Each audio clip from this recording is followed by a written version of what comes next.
ആതിരയുടെ ഹൃദയം ക്രമം തെറ്റി ഉച്ചത്തിൽ മിടിക്കാൻ തുടങ്ങി. ഏത് ആതിരയെക്കുറിച്ചാണ് ചോദ്യമെന്ന് ഡോക്ടർ വർമ്മയ്ക്ക് മനസ്സിലായി. പക്ഷേ ചോദിക്കുന്നത് ആരാണെന്ന് കൃത്യമായി മനസ്സിലാവാതെ സംസാരിക്കുന്നത് എങ്ങനെ? ഏത് ആതിരയുടെ കാര്യമാണ് നിങ്ങൾ ചോദിക്കുന്നത്? ഡോക്ടറുടെ മുറിയിൽ മേശയുടെ എതിർവശത്തുള്ള കസേരയിൽ അപ്പോഴുണ്ടായിരുന്ന പ്രേംദാസ് ആതിര എന്ന പേര് കേട്ട് പെട്ടെന്ന് ജാഗരൂകനായി. ഹാർട്ടിന് തകരാറായി ആദ്യം എൻ്റെ ബ്രദർ പ്രേംദാസിൻ്റെ കൂടെ ഡോക്ടറെ കാണാൻ വന്ന ആതിരയുടെ കാര്യമാണ് ഞാൻ ചോദിച്ചത്. ഞാൻ അവളുടെ ചേച്ചിയാണ്, പേര് അഞ്ജന. ഓ, മനസ്സിലായി. രണ്ടാമത് ദിനേശ് എന്ന ഫ്രണ്ടിൻ്റെ കൂടെ വന്ന ആതിരയുടെ കാര്യമല്ലേ? അതെ. ആരാണ് ഡോക്ടർ വിളിക്കുന്നത്? പെട്ടെന്ന് മുന്നോട്ട് ആഞ്ഞിരുന്നു കൊണ്ട് പ്രേംദാസ് ചോദിച്ചു. ആതിരയുടെ ചേച്ചി അഞ്ജനയാണെന്നാണ് പറഞ്ഞത്. ആതിരയുടെ രോഗവിവരം അറിയാനാണത്രേ. മൗത്ത് പീസ് പൊത്തിപ്പിടിച്ചുകൊണ്ട് ഡോക്ടർ ശർമ്മ പറഞ്ഞു. പ്രേംദാസ് അമരന്ന് പോയി. ഞങ്ങൾ ഡോക്ടറെ കാണാൻ വന്ന കാര്യം വീട്ടിൽ വേറെ ആരും അറിഞ്ഞിട്ടില്ലല്ലോ ഡോക്ടർ, പ്രേംദാസ് സംശയത്തോടെ പറഞ്ഞു. നിങ്ങൾക്ക് എന്താണ് അറിയേണ്ടത്? ഫോണിലേക്ക് ഡോക്ടർ വർമ്മ ചോദിച്ചു. ആതിരയുടെ ഹൃദയത്തിന് എന്തോ സാരമായ തകരാറുണ്ടെന്ന് പ്രേമേട്ടൻ എന്നോട് പറഞ്ഞായിരുന്നു. അവൾക്ക് എന്താണ് ഡോക്ടർ അസുഖം? അവൾ ഇനി അധികം നാൾ ജീവിച്ചിരിക്കില്ല എന്നറിഞ്ഞത് സത്യമാണോ? ഡോക്ടർ വർമ്മ വീണ്ടും മൗത്ത് പീസ് പൊത്തിപ്പിടിച്ചിട്ട് ആതിര ചോദിച്ച കാര്യങ്ങൾ പ്രേംദാസിനോട് പറഞ്ഞു. സത്യാവസ്ഥ അവളോട് പറയരുതേ ഡോക്ടർ. അഞ്ജനെ അതറിഞ്ഞാൽ അവളുടെ മനസ്സിൽ ഇരിക്കുകയില്ല. എങ്ങനെയെങ്കിലും ആതിരയുടെ ചെവിയിലെത്തും. അതോടെ അവൾ തകരും ഡോക്ടർ. ദയവ് ചെയ്ത് ആതിരയ്ക്ക് ഒരു അസുഖവുമില്ലെന്ന് പറയൂ, പ്രേം അപേക്ഷിച്ചു. ഞാനൊരു ഉത്തരവാദപ്പെട്ട ഡോക്ടറാണ് മിസ്റ്റർ പ്രേം. ഞാനെങ്ങനെ എൻ്റെ പേഷ്യൻസിൻ്റെ രോഗാവസ്ഥയെക്കുറിച്ച് നുണ പറയും? ഡോക്ടർ വർമ്മ ഒന്ന് മടിച്ചു. ആതിര മനസ്സമാധാനത്തോടെ മരിക്കണമെന്നല്ലേ ഡോക്ടറും ആഗ്രഹിക്കുന്നത്? തലയ്ക്ക് മുകളിൽ തൂക്കിയിട്ട ഒരു വാൾ പോലെ മരണം ഏത് നിമിഷത്തിലും തൻ്റെ മേൽ പതിക്കും എന്ന ഭയവുമായി ആതിര കഴിയേണ്ടി വരുന്ന ഒരവസ്ഥ. അതേക്കുറിച്ച് ഡോക്ടർ ഒന്ന് ആലോചിച്ച് നോക്കൂ. പ്രേംദാസ് പറയുന്നതിൽ കാര്യമുണ്ടെന്ന് ഡോക്ടർക്ക് തോന്നി. ശരി, ഞാൻ അങ്ങനെ പറയാം. ഡോക്ടർ വർമ്മ മൗത്ത് പീസിൽ നിന്ന് കൈയെടുത്തിട്ട് വീണ്ടും ഫോണിലേക്ക് സംസാരിച്ചു. ആതിരയുടെ ചേച്ചിയാണ് അല്ലേ? ആരാണ് ഈ അസംബന്ധമൊക്കെ നിങ്ങളോട് പറഞ്ഞത്? ആതിരയ്ക്ക് ഒരു അസുഖവുമില്ലല്ലോ. She is perfectly all right. ഒരു 100 കൊല്ലം കൂടി ജീവിച്ചിരിക്കാൻ സഹായിക്കുന്ന ആരോഗ്യമുള്ള ഒരു ഹൃദയമാണ് അവൾക്കുള്ളത്. പക്ഷേ ദിനേശ് എന്നോട് പറഞ്ഞത്? ആതിരയെക്കുറിച്ച് ഞാൻ ദിനേശിനോട് അങ്ങനെയൊന്നും പറഞ്ഞിട്ടില്ലല്ലോ. നിങ്ങൾ കേട്ടത് തെറ്റായി പോയതാവും. അവൾക്കിപ്പോൾ അടിക്കടി ബോധക്ഷയം ഉണ്ടാകുന്നതോ ഡോക്ടർ? അതിന് കാരണമുണ്ട്. അവളുടെ ശരീരം വളരെ വീക്കാണ്. നല്ല ആഹാരം കഴിച്ച് ക്ഷീണം മാറിയാൽ പിന്നെ തലചുറ്റലുണ്ടാവില്ല. Thank you doctor. ദിനേശ് പറഞ്ഞപ്പോൾ എനിക്ക് വിശ്വാസമായില്ല. അതുകൊണ്ട് കാര്യങ്ങൾ നേരിട്ടറിയാൻ വിളിച്ചതാണ്. It is all right. Doctor phone വെച്ചു. രാവിലെ ഡോക്ടർ വർമ്മയെ കാണാൻ വന്നത് വലിയ ഭാഗ്യമായി പോയെന്ന് അപ്പോഴാണ് പ്രേംദാസിന് മനസ്സിലായത്. ആതിര അറിയാതെയാണ് വന്നത്. 2-3 ദിവസം കഴിഞ്ഞാൽ ആതിരയുടെ പരീക്ഷ തുടങ്ങും. ഹോസ്റ്റലിൽ കൊണ്ടുചെന്നാക്കണം. അവിടെ വെച്ച് വീണ്ടും ബോധക്ഷയം ഉണ്ടായാൽ എന്ത് ചെയ്യണമെന്നറിയാനാണ് ഡോക്ടറെ കാണാൻ വന്നത്. ഒന്നും ചെയ്യാനില്ല മിസ്റ്റർ പ്രേംദാസ്. ആതിര ഇനി ദൈവത്തിൻ്റെ കൈകളിലാണ്. എങ്കിലും ഇനി ബോധക്ഷയം ഉണ്ടായാൽ കഴിയുന്നത് വേഗം അടുത്തുള്ള ഹോസ്പിറ്റലിൽ കൊണ്ടുപോകുക. പ്രേം പിന്നെ അധിക നേരം അവിടെ ഇരുന്നില്ല. ഡോക്ടറോട് യാത്ര പറഞ്ഞിറങ്ങി. ആതിരയും കൊണ്ട് ഡോക്ടർ വർമ്മയെ കാണാൻ പോയ കാര്യം അഞ്ജന എങ്ങനെ അറിഞ്ഞു? ചിലപ്പോൾ ആതിര അവൾക്ക് ഫോൺ ചെയ്തപ്പോൾ പറഞ്ഞതായിരിക്കും. പ്രേംദാസ് വീട്ടിൽ ചെന്നപ്പോൾ ആതിരയുടെ പൊട്ടിച്ചിരി കേട്ടു. ദാമുവിനോട് എന്തോ തമാശ പറഞ്ഞ് പൊട്ടിച്ചിരിച്ചതായിരുന്നു അവൾ. അയാളെ കണ്ട് അവൾ ഓടി വന്നു.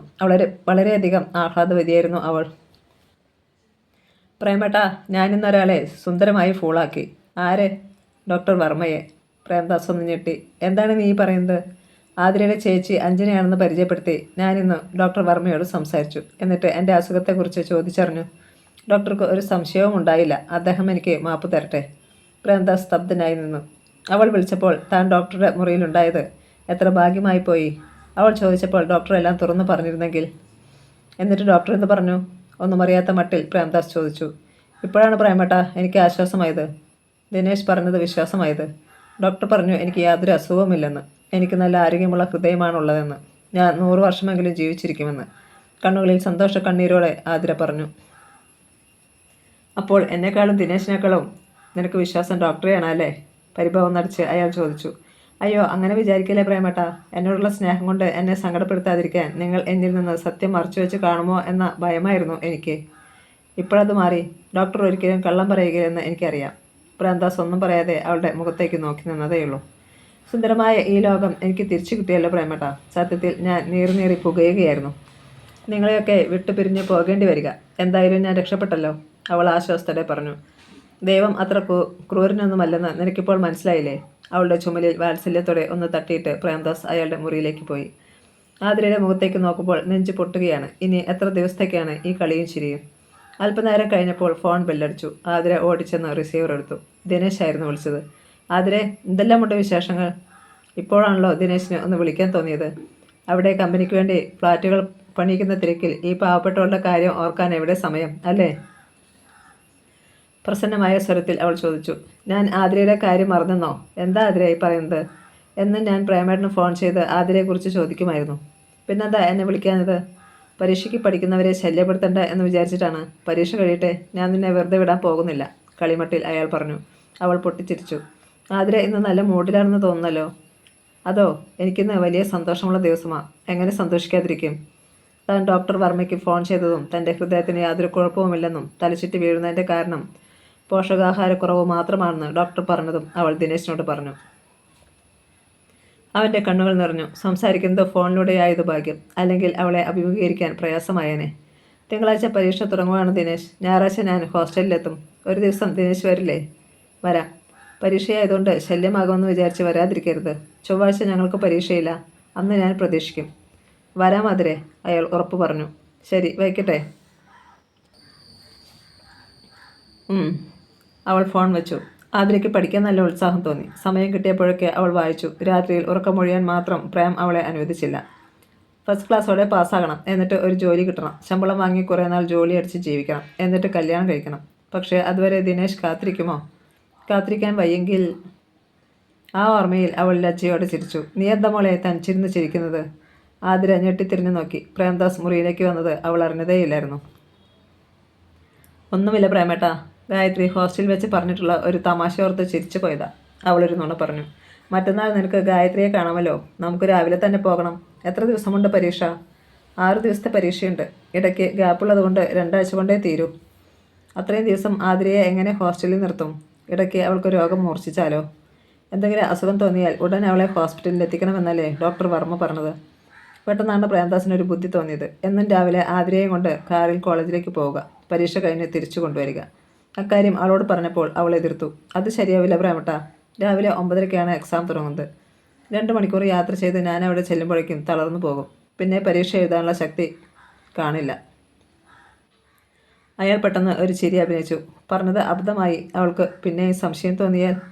ഗായത്രിയോടൊപ്പം താമസിക്കാൻ കിട്ടുന്ന അവസാനത്തെ അവസരമായിരിക്കും പ്രേമട്ടത്. അമ്മയ്ക്ക് ഞങ്ങൾ വേറെ കോളേജിലാണ് ചേരാൻ പോകുന്നതെങ്കിലോ? ശരിയാണെന്ന മട്ടിൽ അയാൾ തലകുലുക്കി. ഞായറാഴ്ച രാവിലെ പ്രേംദാസ് ആതിരയും കൊണ്ട് ഹോസ്റ്റലിലേക്ക് പോയി. 11 അവർ അവിടെ ചെന്നു. ഗായത്രി വന്നിട്ടുണ്ടെങ്കിൽ ഒന്ന് വരാൻ പറയൂ, അയാൾ അവളോട് പറഞ്ഞു. പറയാൻ പ്രേമേട്ട. ആതിര മുറിയിൽ ചെന്നപ്പോൾ ഗായത്രി എത്തിയിട്ടുണ്ട്. പെട്ടിയും ബാഗും നിലത്ത് വെച്ച് ആതിര ഓടിച്ചെന്ന് അവളെ കെട്ടിപ്പിടിച്ചു. എത്ര ദിവസമായി മോളെ നിന്നെ കണ്ടിട്ട്? എന്തെല്ലാം എനിക്ക് പറയാനുണ്ടെന്നോ?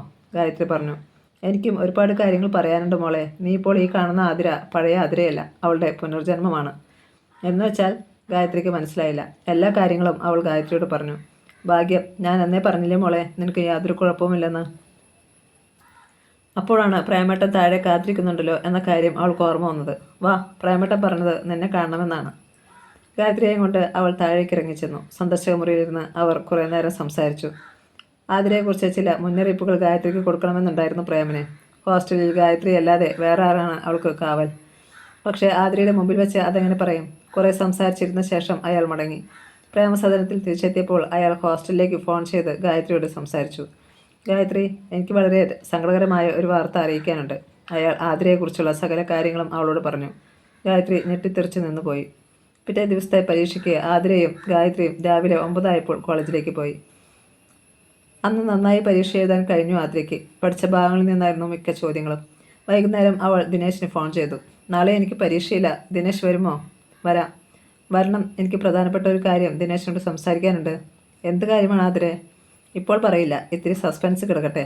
ശേഷം മുഖതാവിൽ. ആതിര റിസീവർ വെച്ച് കഴിഞ്ഞതും ഫോൺ വീണ്ടും ബെല്ലടിച്ചു. അവൾ റിസീവർ എടുത്തു. പ്രേംദാസ് ആയിരുന്നത്. ഫൈനൽ BAക്ക് പഠിക്കുന്ന ആതിര നായരെ ഒന്ന് വിളിക്കാമോ പ്ലീസ്? പ്രേംദാസിൻ്റെ ശബ്ദം കേട്ടപ്പോൾ അവൾ പെട്ടെന്ന് തിരിച്ചറിഞ്ഞു. ഇത് ആതിരയെ പ്രേമട്ട. എങ്ങനെയുണ്ടായിരുന്നു മോളെ പരീക്ഷ? നന്നായി എഴുതിയിട്ടുണ്ട് പ്രേമട്ട. ഇന്നത്തെ പേപ്പറിന് ഫസ്റ്റ് ക്ലാസ്സിൽ കൂടുതൽ മാർക്ക് കിട്ടും. പ്രത്യേകിച്ച് വിശേഷമൊന്നും ഇല്ലല്ലോ? ഇല്ല പ്രേമട്ട. പിന്നെ കുറേ നേരം കൂടി സംസാരിച്ചിട്ടാണ് അയാൾ ഫോൺ വെച്ചത്. പിറ്റേ ദിവസം ഉച്ച കഴിഞ്ഞാണ് ദിനേശ് ഹോസ്റ്റലിലേക്ക് വന്നത്. ആതിര ഓടി ഇറങ്ങിച്ചെന്നു. വിസിറ്റേഴ്സ് റൂമിൽ ദിനേശ് ഉണ്ടായിരുന്നു. അയാളുടെ അടുത്തുള്ള കസേരയിൽ അവളിരുന്നു. എന്താണ് പ്രധാന കാര്യം സംസാരിക്കേണ്ടതെന്ന് ആതിര പറഞ്ഞത്? ഇങ്ങനെ ധൃതി വെച്ചാൽ എങ്ങനെയാ ദിനേശ്? അതിനു മുമ്പ് എൻ്റെ ചില ചോദ്യങ്ങൾക്ക് വ്യക്തമായ ഉത്തരം തരണം. ചോദിക്കൂ. ദിനേശ് എന്നെ സ്നേഹിക്കുന്നുണ്ടോ? ഞാൻ ജീവിതത്തിൽ ഏറ്റവും കൂടുതൽ സ്നേഹിക്കുന്നത് ആതിരയെയാണ്. അവൾക്ക് തൃപ്തിയായി. എനിക്ക് യാതൊരു അസുഖമില്ലെന്ന് തെളിഞ്ഞ സ്ഥിതിക്ക് എന്നെ വിവാഹം ചെയ്യാൻ ദിനേശിൻ്റെ അമ്മ സമ്മതിക്കും ഇല്ലേ? അയാളൊന്ന് പകച്ചു. സമ്മതിക്കും. ദിനേശിന് ഗിരിജയെ കല്യാണം കഴിക്കണമെന്ന് ആഗ്രഹമുണ്ടോ?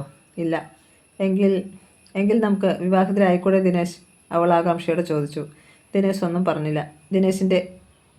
ദിനേശിനെ എനിക്ക് ഇഷ്ടമായിരുന്നു. ദിനേശ് വിവാഹത്തിന് അഭ്യർത്ഥിച്ചപ്പോഴൊക്കെ ഞാൻ പിന്മാറിയത് എൻ്റെ അസുഖം കാരണമാണ്. പക്ഷേ ഇപ്പോൾ ഞാൻ ആരോഗ്യവതിയല്ലേ? നമുക്കിനി കാത്തിരിക്കേണ്ട ദിനേശ്. അയാൾ എന്നിട്ടും ഒന്നും പറഞ്ഞില്ല. 2 ആഴ്ചക്കുള്ളിൽ എൻ്റെ പരീക്ഷ കഴിയും. അത് കഴിഞ്ഞാൽ 1 മാസത്തിനകം കല്യാണം നടത്തണം. എന്താ, തയ്യാറല്ലേ ദിനേശ്? അയാൾ അവളുടെ മുഖത്തേക്ക് നോക്കി നിസ്സഹായതയോടെ ഇരുന്നതേയുള്ളൂ. അയാളുടെ മൗനം കണ്ടപ്പോൾ പെട്ടെന്ന് അവളുടെ കണ്ണുകൾ നനഞ്ഞു. അപ്പോൾ ദിനേശ് എന്നെ സ്നേഹിക്കുന്നില്ല, എന്നെ കല്യാണം കഴിക്കാൻ ആഗ്രഹിക്കുന്നില്ല. ഇതുവരെ കാണിച്ചതൊക്കെ വെറും അഭിനയമായിരുന്നു അല്ലേ? ക്ഷോഭത്തോടെ അയാളെ പിടിച്ചു കുലുക്കിക്കൊണ്ട് ആതിര ചോദിച്ചു. ഈ സമയത്ത് ആതിരയിൽ നിന്ന് ഇത്തരത്തിലൊരു വിവാഹാഭ്യർത്ഥന ഉണ്ടാകുമെന്ന് ദിനേശ് സ്വപ്നത്തിൽ പോലും വിചാരിച്ചതല്ല. മുമ്പ് കല്യാണകാര്യം സൂചിപ്പിച്ചപ്പോഴൊക്കെ ആതിര ഒഴിഞ്ഞു മാറിയിട്ടേയുള്ളൂ. അതിന് കാരണമായി ഗായത്രി പറഞ്ഞത് അവളുടെ സ്വകാര്യ ദുഃഖങ്ങളാണ്. ഡാഡിയുടെ അമിത മദ്യപാനം, മമ്മിയുടെ കുത്തഴിഞ്ഞ ജീവിതം. രോഗിണിയായ തന്നെ കല്യാണം കഴിച്ചാൽ ദിനേശിൻ്റെ ദാമ്പത്യ ജീവിതം ദുരിതപൂർണ്ണമാകും എന്നാണ് ആതിര നൽകിയ കാരണം. എന്തു തന്നെയാണെങ്കിലും ആതിരയെ വിവാഹം ചെയ്യാൻ അയാൾ തയ്യാറായിരുന്നു. ഒരാഴ്ച മുമ്പ് വരെ. ഗിരിജയെ വിവാഹം ചെയ്യാമെന്ന് അമ്മയ്ക്ക് വാക്കു കൊടുത്തിട്ട് വന്നത് കഴിഞ്ഞ ആഴ്ചയാണ്. അപ്പോഴാണ് ആതിരയുടെ പെട്ടെന്നുള്ള ഈ മനമാറ്റം. ഒരു കാര്യം ദിനേശിന് വ്യക്തമായി. തനിക്ക് യാതൊരു അസുഖവുമില്ലെന്ന് ആതിര പൂർണ്ണമായി വിശ്വസിക്കുന്നു. അവളുടെ ജീവിതാശകൾ വീണ്ടും തള്ളിയിട്ടിരിക്കുന്നു. ഭാവിയെക്കുറിച്ച് അവൾക്ക് ശുഭപ്രതീക്ഷകൾ ഉണ്ടായിരിക്കുന്നു. വെറും 3 മാസത്തെ ആയുസ് കൂടിയേ അവൾക്കുള്ളൂ. അത് കഴിഞ്ഞാൽ അവൾ ഈ ഭൂമിയിൽ നിന്ന് അപ്രത്യക്ഷയാകും. പിന്നെ അവശേഷിക്കുന്നത് അവളെക്കുറിച്ചുള്ള ഓർമ്മകൾ മാത്രമായിരിക്കും. മാരിവില്ല് പോലെ മാഞ്ഞു പോകുന്ന ഒരു ജീവിതം. ദിനേശ് അവളുടെ വലിയ കണ്ണുകളിലേക്ക് നോക്കി. നിറഞ്ഞൊഴുകുകയാണ് ആ കറുത്ത കണ്ണുകൾ. നോവിക്കപ്പെട്ട ഒരു ആത്മാവിനെയാണ് അയാൾ കണ്ടത്. ഇപ്പോൾ ഒന്നാന്തരമൊരു അഭിനയം കാഴ്ചവെക്കുകയാണ് വേണ്ടത്. എങ്കിലേ ഈ പ്രതിസന്ധിയിൽ നിന്ന് രക്ഷപ്പെടാൻ കഴിയൂ. ആതിരെ, എന്നെയൊന്ന് നുള്ളൂ പ്ലീസ്. കൗതുകഭാവത്തിൽ 4-5 തവണ ഇമകളടച്ച് തുറന്നുകൊണ്ട് ദിനേശ് പറഞ്ഞു. മനസ്സിലാകാത്ത മട്ടിൽ അവൾ അയാളെ നോക്കി. ഞാൻ ഈ കാണുന്നത് സ്വപ്നമാണോന്നറിയാനാ? ഞാൻ ഈ കേട്ടത് സത്യമാണോന്നറിയാനാ? കല്യാണക്കാര്യം പറഞ്ഞ് എത്ര തവണ ഞാൻ ആതിരയുടെ പിന്നാലെ നടന്നിട്ടുണ്ട്. അപ്പോഴൊക്കെ എന്നെ നിരാശപ്പെടുത്തിയിട്ട് ഇപ്പോൾ ഒരു മുന്നറിയിപ്പും തരാതെ അടുത്ത മാസം നടത്തണമെന്നൊക്കെ പറഞ്ഞാൽ വിശ്വസിക്കാൻ പറ്റുമോ? ആതിരയുടെ മുഖഭാവം ഒന്നയഞ്ഞു. ആശ തന്നിട്ട് ഒടുവിൽ കാലുമാറാനാണോ ആതിരെ എന്നോട് ഇങ്ങനെയൊക്കെ പറയുന്നത്? സത്യം പറ, എന്നെ നിരാശപ്പെടുത്താനാണോ? ആശ്വാസത്തോടെ അവളൊന്ന് പുഞ്ചിരിച്ചു. അല്ല ദിനേശ്, ദിനേശിൻ്റെ സ്നേഹം ഞാൻ ക്രൂരമായി അവഗണിച്ചിട്ടുണ്ട്. ശരിയാണ്. പക്ഷേ ഇപ്പോൾ അങ്ങനെയല്ല. ഞാൻ ജീവിതത്തെ വീണ്ടും സ്നേഹിച്ചു തുടങ്ങിയിരിക്കുന്നു. പ്രിയപ്പെട്ടതൊക്കെ തിരിച്ചു കിട്ടാൻ ഞാനിപ്പോൾ അതിയായി ആഗ്രഹിക്കുന്നു. ദിനേശിൻ്റെ സ്നേഹം എനിക്ക് വേണം. ദിനേശിനെയും എനിക്ക് വേണം. അയാൾ അവളുടെ കവിളുകളിൽ നിന്ന് കണ്ണീർ തുടച്ചു കളഞ്ഞു. എന്നിട്ട് അവളുടെ 2 കൈകളും എടുത്ത് കൂട്ടിപ്പിടിച്ചു. ഞാൻ എന്നെ പണ്ടേ നിനക്ക് തന്നതാണല്ലോ കുട്ടി. മനസ്സുകൊണ്ട് ഒരിക്കലും ഞാൻ നിന്നിൽ നിന്ന് എന്നെ തിരിച്ചെടുത്തിട്ടുമില്ല. അയാൾ ആർദ്രതയോടെ പറഞ്ഞു. മതി ദിനേശ്, എനിക്കത് കേട്ടാൽ മതി. എനിക്കറിയാമായിരുന്നു ദിനേശ് എന്നെ ഹൃദയം കൊണ്ടാണ് സ്നേഹിക്കുന്നതെന്ന്. മുഖം മൂടിയണിഞ്ഞ സ്നേഹമല്ല ദിനേശിൻ്റെതെന്ന്. കണ്ണീരിലൂടെ അവൾ പുഞ്ചിരിച്ചു. ദിനേശ്, എനിക്കിന്ന് നല്ല സന്തോഷം തോന്നുന്നു. നമുക്കൊന്ന് ചുറ്റാൻ പോയാലോ? ദിനേശിൻ്റെ ബൈക്കിൽ ഞാനിതുവരെ കയറിയിട്ടില്ലല്ലോ. കൊച്ചുകുട്ടിയുടെ ഉത്സാഹത്തോടെ അവൾ പറഞ്ഞു. ഇതേ ആഗ്രഹം അവൾ ഒരിക്കൽ പ്രകടിപ്പിച്ചത് അയാൾക്ക് ഓർമ്മ വന്നു. ഒരാഗ്രഹവും ബാക്കിയാകരുത്. നാളെ ഇതേ നേരത്ത് അവൾ ജീവിച്ചിരിപ്പുണ്ടാകുമെന്ന് എന്താണ് ഉറപ്പ്? പോകാം. പക്ഷേ നാളെ എക്സാമില്ലേ ആതിരെ? നാളെയില്ല, ഇനി മറ്റന്നാളേയുള്ളൂ. 1/2 മണിക്കൂർ മതി ദിനേശ്. ഓരോ കാപ്പിയും മസാല ദോശയും കഴിക്കാനുള്ള സമയം മാത്രം. ദിനേശ് ബൈക്ക് സ്റ്റാർട്ടാക്കി. ആതിര അയാളുടെ പിന്നിൽ കയറിയിരുന്നു. മുമ്പ് ആതിര ബൈക്കിൽ കയറിയിട്ടുണ്ടോ? പണ്ട് പ്രേമേട്ടനൊരു ചുവന്ന ബുള്ളറ്റ് ഉണ്ടായിരുന്നത്. വെക്കേഷൻ ഞാൻ വീട്ടിൽ ചെല്ലുമ്പോൾ അതിൽ പ്രേമേട്ടനെ മാറ്റിനി കാണിക്കാൻ കൊണ്ടുപോകുമായിരുന്നു. സിനിമ കാണണമെന്നുണ്ടോ ആതിരയ്ക്ക്? പോണം, പക്ഷേ കല്യാണം കഴിഞ്ഞിട്ട് മതി. ഇപ്പോൾ ദിനേശിൻ്റെ കൂടെ വന്നെന്ന് കരുതി കല്യാണത്തിന് മുമ്പ് ചുറ്റിയടിക്കാനൊന്നും എന്നെ കിട്ടത്തില്ല കേട്ടോ, ചിരിച്ചുകൊണ്ട് അവൾ പറഞ്ഞു. റെസ്റ്റോറൻറ്റിൽ ചെന്നപ്പോൾ അവർ ഒരു മേശയ്ക്ക് ഇരുവശത്തും അഭിമുഖമായിരുന്നു. വെയിറ്റർ വന്നപ്പോൾ ദിനേശ് മസാല ദോശയ്ക്കും കാപ്പിക്കും ഓർഡർ കൊടുത്തു. ഞാൻ ഒട്ടും ലജ്ജയില്ലാത്ത പെണ്ണാണ് അല്ലേ ദിനേശ്? പെട്ടെന്ന് ആതിര ചോദിച്ചു. എന്തേ അങ്ങനെ തോന്നാൻ? അല്ലെങ്കിൽ ഏതെങ്കിലും ഒരു പെണ്ണ് ആരുടെങ്കിലും കല്യാണം കഴിക്കാമെന്ന് ചോദിക്കുമോ? ആരുടെങ്കിലും അല്ലല്ലോ, എന്നോടല്ലേ ആതിര ചോദിച്ചത്. എന്നാലും ക്ഷമയില്ലാത്ത പെണ്ണായിട്ടല്ലേ 1-2 മാസത്തിനകം കല്യാണം നടത്തണമെന്ന് പറഞ്ഞത്? സത്യമാണ് ദിനേശ്, കല്യാണം വേണ്ട എന്ന് എത്ര ശക്തിയോടെ ഞാൻ തീരുമാനമെടുത്തോ അതിലേറെ വാശിയോടെ ഉടൻ കല്യാണം വേണമെന്ന് ഞാനിപ്പോൾ ആഗ്രഹിക്കുകയാണ്. ഞാൻ റെഡിയാണ്. പിന്നെ ഇതിന് ആതിര ആശങ്കപ്പെടുന്നത്?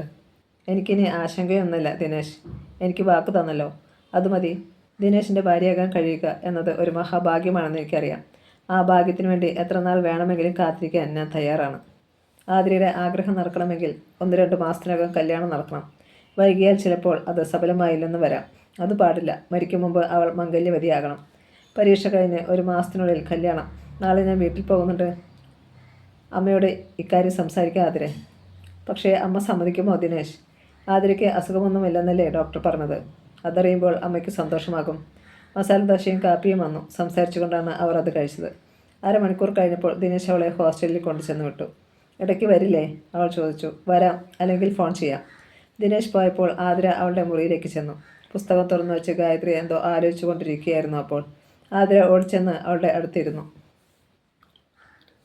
ഒരു വിശേഷമുണ്ട് മോളെ. എന്തു വിശേഷം? പരീക്ഷ കഴിഞ്ഞാൽ ഉടനെ എൻ്റെ കല്യാണം ദിനേശ് എനിക്ക് വാക്കു തന്നു. എന്താ അതിരെ താനീ പറയുന്നത്? മനസ്സിലാവാതെ ഗായത്രി ചോദിച്ചു. അതേ ഗായത്രി, ദിനേശ് എന്നെ കല്യാണം കഴിക്കാൻ പോകുന്നു. മിക്കവാറും അടുത്ത മാസം, അല്ലെങ്കിൽ അതിനടുത്ത മാസം, ആഹ്ലാദത്തോടെ ആതിര പറഞ്ഞു. വിശ്വസിക്കാനാവാതെ ഗായത്രി അവളെ പകച്ചു നോക്കി. പ്രേംദാസ് ആശ്ചര്യത്തോടെ ദിനേശിനെ നോക്കി. ആതിരയെ വിവാഹം ചെയ്യണമെന്നോ? എന്താ ദിനേശ് നീ പറയുന്നത്? നിനക്കെന്താ ഭ്രാന്തുണ്ടോ? ഞാൻ ഭ്രാന്ത് പറയുകയല്ല പ്രേമേട്ട. ആതിരയെ ഞാൻ വിവാഹം ചെയ്യണമെന്ന് അവൾ ആഗ്രഹിക്കുന്നു. അക്കാര്യം അറിയിച്ചപ്പോൾ ഞാൻ അവൾക്ക് വാക്ക് കൊടുക്കുകയും ചെയ്തു. ഇനി അതിൽ നിന്ന് പിന്മാറാൻ പറ്റില്ല പ്രേമേട്ട. എന്ത് വിഡ്ഢിത്തമാ ദിനേശ് നീ ചെയ്തത്? അവൾ അങ്ങനെ ഒരു ആഗ്രഹം നിന്നോട് പറഞ്ഞാൽ തന്നെ നീ അത് സമ്മതിക്കാമോ? സ്നേഹിക്കുക എന്നത് വിഡ്ഢിത്തമാണെങ്കിൽ ഞാൻ ആ വിഡ്ഢിത്തം സസന്തോഷം ഏറ്റെടുക്കാൻ തയ്യാറാണ് പ്രേമേട്ട. ആതിര രോഗിണിയാണെന്ന് അറിയും മുമ്പേ ഞാൻ അവളെ സ്നേഹിച്ചതാണ്, വിവാഹം ചെയ്യാൻ ആഗ്രഹിച്ചതാണ്. പക്ഷേ എൻ്റെ അനിയത്തിയുടെ സന്തോഷത്തിന് വേണ്ടി ദിനേശിൻ്റെ ജീവിതം തകർക്കാൻ ഞാൻ കൂട്ടുനിൽക്കുകയില്ല. വിവാഹത്തിന് ശേഷമാണ് ആതിരയ്ക്ക് രോഗമുണ്ടെന്ന് അറിഞ്ഞതെങ്കിലോ വിധിയാണെന്ന് വിചാരിച്ച് ഞാൻ സമാധാനിച്ചേനെ. ഇതും ഞാൻ അങ്ങനെ വിചാരിച്ചോളാം പ്രേമേട്ട. പ്രേംദാസ് എഴുന്നേറ്റ് ചെന്ന് ദിനേശിൻ്റെ കൈകൾ രണ്ടും കൂട്ടിപ്പിടിച്ചു. നീ പറയുന്നത് എനിക്ക് മനസ്സിലാവുന്നുണ്ട് ദിനേശ്. ഇങ്ങനെയൊരു ത്യാഗം ചെയ്യാൻ വേറെ ആരും തയ്യാറാകുകയില്ല. പക്ഷേ എല്ലാം അറിഞ്ഞിരുന്നുകൊണ്ട് കല്യാണത്തിന് സമ്മതിക്കാൻ എനിക്ക് വയ്യ. അയാളുടെ സ്വരം ഇടറിപ്പോയി. ആതിരയോടുള്ള അനുകമ്പ കൊണ്ടാണ് ഞാൻ ഇങ്ങനെയൊരു തീരുമാനമെടുത്തതെന്ന് പ്രേമേട്ടൻ വിചാരിക്കരുത്. ആതിര ഇങ്ങനെയൊരു ആഗ്രഹം പ്രകടിപ്പിച്ച സ്ഥിതിക്ക് അത് നടക്കാതെ അവൾ മരിച്ചാൽ എനിക്ക് പിന്നീടൊരിക്കലും മനസ്സമാധാനം ഉണ്ടാവില്ല പ്രേമേട്ട. ഒരു പെണ്ണിൻ്റെ കഴുത്തിലും ഞാൻ പിന്നെ താലി കെട്ടുകയുമില്ല. അയാളുടെ കണ്ണുകളിൽ നിഴലിച്ച വേദന പ്രേംദാസ് കണ്ടു. ഈ ചെറുപ്പക്കാരുടെ ഭാര്യയായി ദീർഘകാലം ജീവിക്കാനുള്ള ഭാഗ്യം തൻ്റെ അനുജത്തിക്ക് ഉണ്ടാവില്ലല്ലോ ഈശ്വര. മനസാക്ഷി എന്നെ അനുവദിക്കുന്നില്ല ദിനേശ്. എങ്കിലും നിന്റെ അഭ്യർത്ഥന ഞാൻ സ്വീകരിക്കുകയാണ്. നിങ്ങളുടെ കല്യാണം ഞാൻ നടത്തിത്തരാം. പക്ഷേ ഒടുവിൽ നീ പശ്ചാത്തപിക്കാൻ ഇടവരരുത്. ഇല്ല പ്രേമേട്ട, എനിക്ക് ഒരു അഭ്യർത്ഥന കൂടിയുണ്ട്. കല്യാണം അധികം നീട്ടിവെക്കണ്ട. പരീക്ഷ കഴിഞ്ഞാൽ 2-3 ആഴ്ചകൾക്കകം വേണം. നീണ്ടുപോയാൽ ഒരു പക്ഷേ. നീ എന്നെ ശരിക്കും ധർമ്മസങ്കടത്തിലാക്കുകയാണല്ലോ ദിനേശ്. പ്രേംദാസിൻ്റെ കണ്ണുകൾ നിറഞ്ഞു. എന്തിനാ പ്രേമേട്ടൻ സങ്കടപ്പെടുന്നത്? എന്തിനാ കുറ്റബോധം? ഈ പാനപാത്രത്തിൽ മുന്തിരിച്ചാറല്ല, കണ്ണുനീരാണെന്ന് അറിഞ്ഞുകൊണ്ട് തന്നെയാണല്ലോ ഞാൻ സ്വീകരിക്കുന്നത്. പ്രേംദാസ് പിന്നെ എതിർത്തൊന്നും പറഞ്ഞില്ല. ശരി, പരീക്ഷ കഴിഞ്ഞാലുടൻ നമുക്ക് കല്യാണം നടത്താം. ദിനേശ് വേണ്ട തയ്യാറെടുപ്പുകൾ നടത്തിക്കോളും. എൻ്റെ ഭാഗത്തു നിന്നുള്ളത് ഞാനും ചെയ്യാം. ആതിരയുടെ രോഗവിവരം ആരും അറിയരുത്, ദിനേശ് അയാളെ ഓർമ്മിപ്പിച്ചു. ഇല്ല, ഇപ്പോൾ അറിയാവുന്നത് നമ്മൾ 2 പേർക്കും പുറമെ ഗായത്രിക്ക് മാത്രമാണ്. ഗായത്രിയോട് പറഞ്ഞതിൽ തെറ്റില്ല. ഹോസ്റ്റലിൽ ആതിരയ്ക്ക് പിന്നെ വേറെ ആരാണ് തുണ? അപ്പോൾ തന്നെ ദിനേശ് യാത്ര പറഞ്ഞിറങ്ങി. നേരെ നാട്ടിലേക്കാണ് അയാൾ പോയത്. ആദ്യം ഗിരിജയെയാണ് കാണേണ്ടത്. അത് കഴിഞ്ഞു മതി അമ്മയോട് വിവരം പറയുന്നത്. കാര്യം പറഞ്ഞാൽ ഗിരിജയ്ക്ക് മനസ്സിലാവും. അമ്മയുടെ അടുത്ത് ഒരു യുദ്ധം തന്നെ വേണ്ടിവരും. അയാൾ തറവാട്ടിൽ ചെന്നപ്പോൾ ഭാഗ്യത്തിന് വല്യമ്മാവനില്ല. മോളെ, ഇതാരാ വന്നിരിക്കുന്നതെന്ന് നോക്കിക്കേ, ദിനേശിനെ കണ്ട് അമ്മായി വിളിച്ചു പറഞ്ഞു. അപ്പോഴേക്കും ബൈക്കിൻ്റെ ശബ്ദം കേട്ട് ഗിരിജ ഓടിയിറങ്ങി വന്നു. ഇന്ന് ദിനേശേട്ടൻ വരുമെന്ന് എനിക്കറിയാമായിരുന്നു, പ്രസന്നഭാവത്തിൽ അവൾ പറഞ്ഞു. എങ്ങനെ അറിഞ്ഞു നീ? എൻ്റെ മനസ്സ് പറഞ്ഞു. വല്യമ്മായി, എനിക്കൊരു ചായ വേണം. അവരെ ഒഴിവാക്കാനായി ദിനേശ് പറഞ്ഞു. നിങ്ങൾ സംസാരിച്ചിരിക്കും മക്കളെ, ഞാൻ ചായ ഇട്ടുകൊണ്ട് വരാം. വല്യമ്മായി പോയി. ഞാനിപ്പം വന്നത് ഒരു പ്രധാനപ്പെട്ട കാര്യം പറയാനാ ഗിരിജ. സമയം കളയാതെ അയാൾ വിഷയത്തിലേക്ക് കടന്നു. എന്താ ദിനേശേട്ടാ? അയാളുടെ ഭാവമാറ്റം കണ്ട് അവൾ ചോദിച്ചു. എനിക്ക് നിൻ്റെ സഹായം വേണം. എന്ത് സഹായമാ ദിനേശേട്ടാ? അന്ന് ആശുപത്രിയിൽ വെച്ച് അമ്മ എന്നെ കൊണ്ട് ഒരു കാര്യം സമ്മതിപ്പിച്ചായിരുന്നു. ദിനേശേട്ടൻ എന്നെ കല്യാണം കഴിക്കണമെന്ന് അല്ലേ? എന്നോട് ആ കാര്യം അപ്പച്ചി പറഞ്ഞായിരുന്നു. അച്ഛനോടും പറഞ്ഞു. അച്ഛനും അമ്മയും അതറിഞ്ഞത് മുതൽ വലിയ സന്തോഷത്തിലാണ്. ഞാൻ നിന്നെ കല്യാണം കഴിച്ചില്ലെങ്കിൽ നിനക്ക് വിഷമം തോന്നുമോ ഗിരിജെ? എന്താ ദിനേശേട്ടൻ അങ്ങനെ ചോദിച്ചത്? അമ്മയെ സന്തോഷിപ്പിക്കാൻ വേണ്ടി മാത്രമാണ് ഞാൻ അന്നങ്ങനെ സമ്മതിച്ചത്. ആതിരയെക്കുറിച്ച് ഞാൻ നേരത്തെ നിന്നോട് പറഞ്ഞിട്ടുണ്ടല്ലോ ഗിരിജെ. ഇപ്പോഴും എൻ്റെ മനസ്സ് അവളിലാണ് ഗിരിജെ. ആതിരയുടെ അസുഖം ഭേദമായോ? ഇല്ല, പക്ഷേ ഞാനത് കാര്യമാക്കുന്നില്ല. നീ വിചാരിച്ചാലേ ഞങ്ങളുടെ കല്യാണം നടക്കൂ. ഞാൻ എന്ത് ചെയ്യണമെന്നാണ് ദിനേശേട്ടൻ പറയുന്നത്? നീ അമ്മയെ കാണണം. എൻ്റെ ആഗ്രഹത്തിന് എതിരെ നിൽക്കരുതെന്ന് പറയണം. നീ പറഞ്ഞാൽ ഞങ്ങളുടെ കല്യാണത്തിന് അമ്മ സമ്മതിക്കും. ഗിരിജയുടെ കണ്ണുകൾ നനഞ്ഞു. ഞാൻ പറയാം ദിനേശേട്ടാ, ആതിരയെക്കുറിച്ച് അന്നൊരിക്കൽ ദിനേശേട്ടൻ പറഞ്ഞപ്പോൾ തന്നെ ഞാൻ എൻ്റെ ആഗ്രഹം പിൻവലിച്ചതല്ലേ. എന്നോട് നിനക്ക് ദേഷ്യം തോന്നുന്നുണ്ട് ഇല്ലേ? ഇല്ല ദിനേശേട്ടാ, ബഹുമാനം മാത്രമേ തോന്നുന്നുള്ളൂ. സ്നേഹിച്ച പെണ്ണിനെ അവൾ രോഗിയാണെന്ന് അറിഞ്ഞിട്ടും കൈവിടാതിരിക്കണമെങ്കിൽ വലിയൊരു മനസ്സ് വേണം. വല്യമായി ചായയുമായി വന്ന് ദിനേശ് അത് വാങ്ങി കുടിച്ചു. ഞാൻ പോവാമായി. ഗിരിജയടച്ചൻ വന്നിട്ട് പോയാൽ പോരെ മോനെ? വല്യമ്മാവിനെ ഞാൻ പിന്നെ വന്ന് കണ്ടോളാം. അയാൾ മുറ്റത്തേക്ക് ഇറങ്ങി. ഗിരിജയും കൂടെ ഇറങ്ങി. ഞാൻ ഇന്ന് തന്നെ വരുന്നുണ്ട് അപ്പച്ചയെ കാണാൻ, അയാൾ തലക്കുലുക്കി. ദിനേശൻ വീട്ടിൽ ചെന്നപ്പോൾ ദാക്ഷാണിയമ്മ അത്ഭുതപ്പെട്ടു. നീ എന്താ ദിനേശ് ഈ നേരത്ത്? അമ്മയോടൊരു കാര്യം പറയാനാണ്. എന്നോട് ദേഷ്യപ്പെടരുത്. എന്ത് കാര്യമാടാ? ആതിരയെ കല്യാണം കഴിക്കാൻ എനിക്ക് അനുവാദം തരണം. ദാക്ഷാണിയമ്മ അയാളെ തുറച്ചു നോക്കി. കഴിഞ്ഞ തവണ വന്നപ്പോൾ നീ എന്നോട് എന്ത് പറഞ്ഞിട്ടാ ദിനേശ് പോയത്? ഗിരിജയെ കല്യാണം കഴിക്കാമെന്നല്ലേ നീ പറഞ്ഞത്? ഇപ്പം വാക്കു മാറുന്നോ? നിനക്ക് എന്ത് പറ്റിയടാ? ആശുപത്രിയിൽ കിടക്കുമ്പോൾ അമ്മയെ സമാധാനിപ്പിക്കാൻ വേണ്ടിയാണ് ഞാൻ അങ്ങനെ സമ്മതിച്ചത്. അമ്മ എനിക്ക് മാപ്പ് തരണം. ഞാനങ്ങനെ ഇനി വല്യേട്ടൻ്റെ മുഖത്ത് നോക്കും? ഗിരിജയോട് എന്ത് സമാധാനം പറയും? ക്ഷോഭത്തോടെ ദാക്ഷാണിയമ്മ ചോദിച്ചു. ഗിരിജയോട് സംസാരിച്ചിട്ടാണ് ഞാനിപ്പം വരുന്നത്. അവൾക്ക് എതിർപ്പൊന്നുമില്ല. നീ പറയുന്നതിനനുസരിച്ച് തുള്ളാൻ ഞാനെന്താ നിൻ്റെ കളിപ്പാവയാണോ ദിനേശേ? അസുഖമുള്ള പെണ്ണല്ലേ അവൾ. അവളെ കല്യാണം കഴിക്കാൻ ഞാൻ സമ്മതിക്കത്തില്ല. ആ വെള്ളം അങ്ങ് വാങ്ങി വയ്ക്കുന്നതാ മോനെ നല്ലത്, അവർ ഉറപ്പിച്ചു പറഞ്ഞു. പക്ഷേ അമ്മേ. ഒരു പക്ഷേയും വേണ്ട. നീ കല്യാണം കഴിക്കുന്നത് ഗിരിജയെയാണ്. വല്യേട്ടനുമായി മിനിഞ്ഞാന്നും ഞാൻ ഇക്കാര്യം സംസാരിച്ചതാ. ജോൾസിനെ കാണാനിരിക്കുക വല്യേട്ടൻ. ഞാൻ കല്യാണം കഴിക്കുമെങ്കിൽ അത് ആതിരയെ മാത്രമായിരിക്കും അമ്മേ. മറുത്തൊന്നും അമ്മ പറയരുത്, അയാൾ അപേക്ഷിച്ചു. എന്നെ അനുസരിക്കാത്തവൻ എൻ്റെ മകനല്ല. എനിക്ക് നിന്നെ കാണണ്ട. പോ എൻ്റെ മുമ്പിൽ നിന്ന്, കോപത്തോടെ അവർ പറഞ്ഞു. ദിനേശ് എന്തൊക്കെ പറഞ്ഞിട്ടും അമ്മയുടെ മനസ്സ് മാറ്റാൻ അയാൾക്ക് കഴിഞ്ഞില്ല. അമ്മയെ ധിക്കരിക്കുകയെ ഇനി മാർഗമുള്ളൂ എന്ന് അയാൾക്ക് മനസ്സിലായി. അയാൾ ബൈക്ക് സ്റ്റാർട്ടാക്കി. അമ്മ തിരിച്ചു വിളിക്കുമെന്ന് അയാൾ പ്രതീക്ഷിച്ചു. പക്ഷേ അവർ വിളിച്ചില്ല. അയാൾ ഭ്രാന്ത് പിടിച്ച മനസ്സുമായാണ് തിരിച്ചു പോയത്. ക്ഷോഭം മുഴുവൻ അയാൾ ആക്സിലേറ്ററിലാണ് തീർത്തത്. ബൈക്ക് ശരം പോലെ പാഞ്ഞു. സ്പീഡോമീറ്ററിലെ സൂചി 50-ൽ നിന്ന് 60-ലേക്കും 60-ൽ നിന്ന് 70-ലേക്കും ഉയർന്നു പോയത് അയാൾ അറിഞ്ഞില്ല. ഗിരിജ വന്നപ്പോൾ ദാക്ഷാണിയമ്മ കരയുകയായിരുന്നു. എന്താണ് സംഭവിച്ചതെന്ന് അവൾക്ക് മനസ്സിലായി. എന്താ അപ്പച്ചി, എന്തിനാ കരയുന്നേ? അവരുടെ അടുത്ത് ചെന്നിരുന്ന് ഒന്നും അറിയാത്ത മട്ടിൽ അവൾ ചോദിച്ചു. കരയാൻ വേണ്ടി മാത്രമുള്ള ജന്മമാ മോളെ എൻ്റേത്. നിനക്കറിയാമല്ലോ, അവൻ കുഞ്ഞായിരിക്കുമ്പോഴാണ് അവൻ്റെ അച്ഛൻ എന്നെ തനിച്ചാക്കിയിട്ട് പോയത്. പിന്നെ അവന് വേണ്ടി മാത്രമാണ് ഞാൻ ജീവിച്ചത്. അവനായിരുന്നു എൻ്റെ എല്ലാം. എന്നിട്ടിപ്പോൾ അവർ തേങ്ങിപ്പോയി. അതിനിപ്പോൾ എന്താ അപ്പച്ചി ഉണ്ടായേ? ദിനേശേട്ടന് ഒരു പെൺകുട്ടിയെ ഇഷ്ടമായി. അവളെ കല്യാണം കഴിക്കാൻ ആഗ്രഹിക്കുന്നു. അത് തെറ്റാണെന്ന് എനിക്ക് തോന്നുന്നില്ല. ദാക്ഷണിയമ്മ അവളെ തുറച്ചു നോക്കി. അപ്പോൾ എല്ലാം അവൻ നിന്നോട് പറഞ്ഞോ? പറഞ്ഞപ്പച്ചി. ദിനേശേട്ടൻ ആതിരയെ കല്യാണം കഴിക്കട്ടെ. എനിക്കതിൽ ഒരു വിഷമവുമില്ല. ഞാൻ കാരണം ദിനേശേട്ടന് സങ്കടമൊന്നും ഉണ്ടാവരുതേ എന്ന എൻ്റെ പ്രാർത്ഥന. അതുപോലെ നമ്മളെ സങ്കടപ്പെടുത്തരുതെന്ന് അവന് മാത്രം എന്താ മോളെ തോന്നാത്തേ? അവൻ നമ്മളെ സ്നേഹിക്കുന്നില്ല, അതാ കാര്യം. ഇന്നലെ കണ്ട് ഇഷ്ടപ്പെട്ട ഒരു പെണ്ണ അവന് നിന്നേക്കാൾ പ്രധാനം. അങ്ങനെയൊന്നും വിചാരിക്കരുത് അപ്പച്ചി. ദിനേശേട്ടൻ അപ്പച്ചിയുടെ മോന.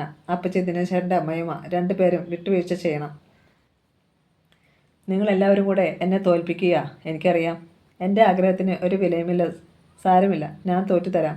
അവൻ്റെ ഇഷ്ടം തന്നെ നടക്കട്ടെ. ഒടുവിൽ ദാക്ഷാണിയമ്മ എഴുന്നേറ്റ് അകത്തേക്ക് കയറിപ്പോയി. അവരെ അങ്ങനെ അങ്ങ് വിടാൻ ഗിരിജ തയ്യാറായിരുന്നില്ല. അവൾ പിന്നാലെ ചെന്നു. അപ്പച്ചി എന്നോട് പിണങ്ങിയോ? എനിക്ക് ആരോടും പിണക്കമില്ല. നീ നിൻ്റെ പാട് നോക്കി പോ ഗിരിജേ. അവൾ പുഞ്ചിരിച്ചു. അങ്ങനെ അങ്ങ് പോകാൻ ഉദ്ദേശിക്കുന്നില്ല ഞാൻ. അപ്പച്ചി വേഷം മാറ്. നമുക്കൊരിടം വരെ പോകണം. എവിടെ? നമ്മൾ ഉഷ ചേച്ചിയുടെ ടെലിഫോൺ ബൂത്തിൽ ചെന്ന് ദിനേശ് ചേട്ടന് ഫോൺ ചെയ്യുന്നു. ആതിരയെ നീ കല്യാണം കഴിക്കുന്നതിന് എനിക്ക് സന്തോഷമേ ഉള്ളൂ മോനെ എന്ന് പറയുന്നു. ഞാനെങ്ങും വരുന്നില്ല. വേണമെങ്കിൽ നാളെ ഒരു എഴുത്തയച്ചേക്കാം. അവന് ഇഷ്ടമുള്ള പെണ്ണിനെ കല്യാണം കഴിച്ചോട്ടെ. അതുവരെ ദിനേശേട്ടൻ ആദ്യ പിടിച്ച് നടക്കട്ടെ അല്ലേ? ദിനേശേട്ടൻ സ്വന്തം മോനാണെന്ന് ഓർമ്മ വേണം. ഞാൻ സ്വന്തം അമ്മയാണെന്ന് അവനും ഓർമ്മയില്ലാതായില്ല മോളെ. എന്നാൽ ഞാൻ പോവാം. നിങ്ങൾ അമ്മയും മോനും തമ്മിലുള്ള സൗന്ദര്യ പിണക്കത്തിൽ ഞാനെന്തിന് ഇടപെടണം? ഗിരിജ ഗൗരവഭാവത്തിൽ പോകാനായി തിരിഞ്ഞു. നില്ല് ഗിരിജെ, പെട്ടെന്ന് ദാക്ഷാണിയമ്മ പറഞ്ഞു. അവൾ തിരിഞ്ഞു നിന്നു. ദിനേശിൻ്റെ ഫോൺ നമ്പർ ഓർമ്മയുണ്ടോ നിനക്ക്? അവൾ മന്ദഹസിച്ചു. അപ്പച്ചി എൻ്റെ കൂടെ വന്നാൽ മാത്രം മതി. ബാക്കി കാര്യം ഞാൻ ഏറ്റു. ദാക്ഷാണിയമ്മ വേഗം വേഷം മാറാൻ അകത്തേക്ക് പോയി. ആതിരയുടെ പരീക്ഷ അവസാനിക്കുന്ന ദിവസമായിരുന്നു അന്ന്. കോളേജിലെ ഒട്ടുമാവിൻ്റെ ചൂട്ടിൽ ദിനേശ് അവളെ കാത്തുനിന്നു. ആദ്യം വന്നത് ഗായത്രിയാണ്. ആതിര എവിടെ? ഇപ്പം വരും. ഇന്ന് ലാസ്റ്റ് ഡേ അല്ലേ? ഫ്രണ്ട്സിനോടൊക്കെ യാത്ര പറഞ്ഞ് നിൽക്കുകയാണവൾ. ഗായത്രി എന്നാ വീട്ടിൽ പോകുന്നത്? നാളെ. അല്പനേരത്തേക്ക് ഇരുവരും ഒന്നും മിണ്ടിയില്ല. പരീക്ഷ കഴിഞ്ഞ ആഹ്ലാദത്തോടെ കുട്ടികൾ ചിരിച്ച് രസിച്ച് പോകുന്നുണ്ടായിരുന്നു. സ്വാതന്ത്ര്യം കിട്ടിയ ആഘോഷമായിരുന്നു അവൾക്ക്. കല്യാണത്തിന് അമ്മയുടെ പെർമിഷൻ കിട്ടി അല്ലേ? പൊടുന്നനെ ഗായത്രി ചോദിച്ചു. അമ്മ ഫോൺ ചെയ്ത കാര്യം ആതിര പറഞ്ഞിരുന്നു. എനിക്കിപ്പോഴും മനസ്സിലാകാത്ത ഒരു കാര്യമുണ്ട് ദിനേശ്. ആതിരയെ അവളുടെ വിധിക്ക് വിടുന്നതല്ലേ നല്ലത്. ഒരു കല്യാണം കൂടി നടത്തി അന്ത്യം കൂടുതൽ സങ്കടകരമാക്കണോ? ഒരു ദിവസമെങ്കിൽ ഒരു ദിവസം ഞങ്ങൾ ഭാര്യ ഭർത്താക്കന്മാരായി ജീവിക്കണമെന്നാണ് വിധിയെങ്കിലോ? ദിനേശിനെ ഞാൻ നിരുത്സാഹപ്പെടുത്തുകയല്ല. വിവാഹത്തിന് ശേഷം ആതിരയ്ക്ക് എന്തെങ്കിലും സംഭവിച്ചാൽ ഈശ്വര അങ്ങനെ സംഭവിക്കാതിരിക്കട്ടെ. അമ്മ ദിനേശിനെ കുറ്റപ്പെടുത്തുകയില്ലേ? അമ്മ ദിനേശിന് മാപ്പ് തരുമോ? ഞാനൊരു ശുഭാപ്തി വിശ്വാസക്കാരനാണ് ഗായത്രി. ആതിരയ്ക്ക് ഒന്നും സംഭവിക്കില്ല. അവൾ ദീർഘകാലം എന്നോടൊപ്പം ജീവിക്കും. രക്ഷപ്പെട്ടില്ലെന്ന് ഡോക്ടർമാർ വിധിയെഴുതിയ എത്രയോ രോഗികൾ വർഷങ്ങളോളം സുഖമായി ജീവിച്ചിട്ടുണ്ട്. എനിക്കറിയാം ആതിരയുടെ കാര്യത്തിലും എന്തെങ്കിലും അത്ഭുതം സംഭവിച്ചു കൂടുന്നില്ലല്ലോ. അയാളുടെ ദൃഢനിശ്ചയത്തിന് മുന്നിൽ ഗായത്രി മനസ്സാ നമിച്ചു.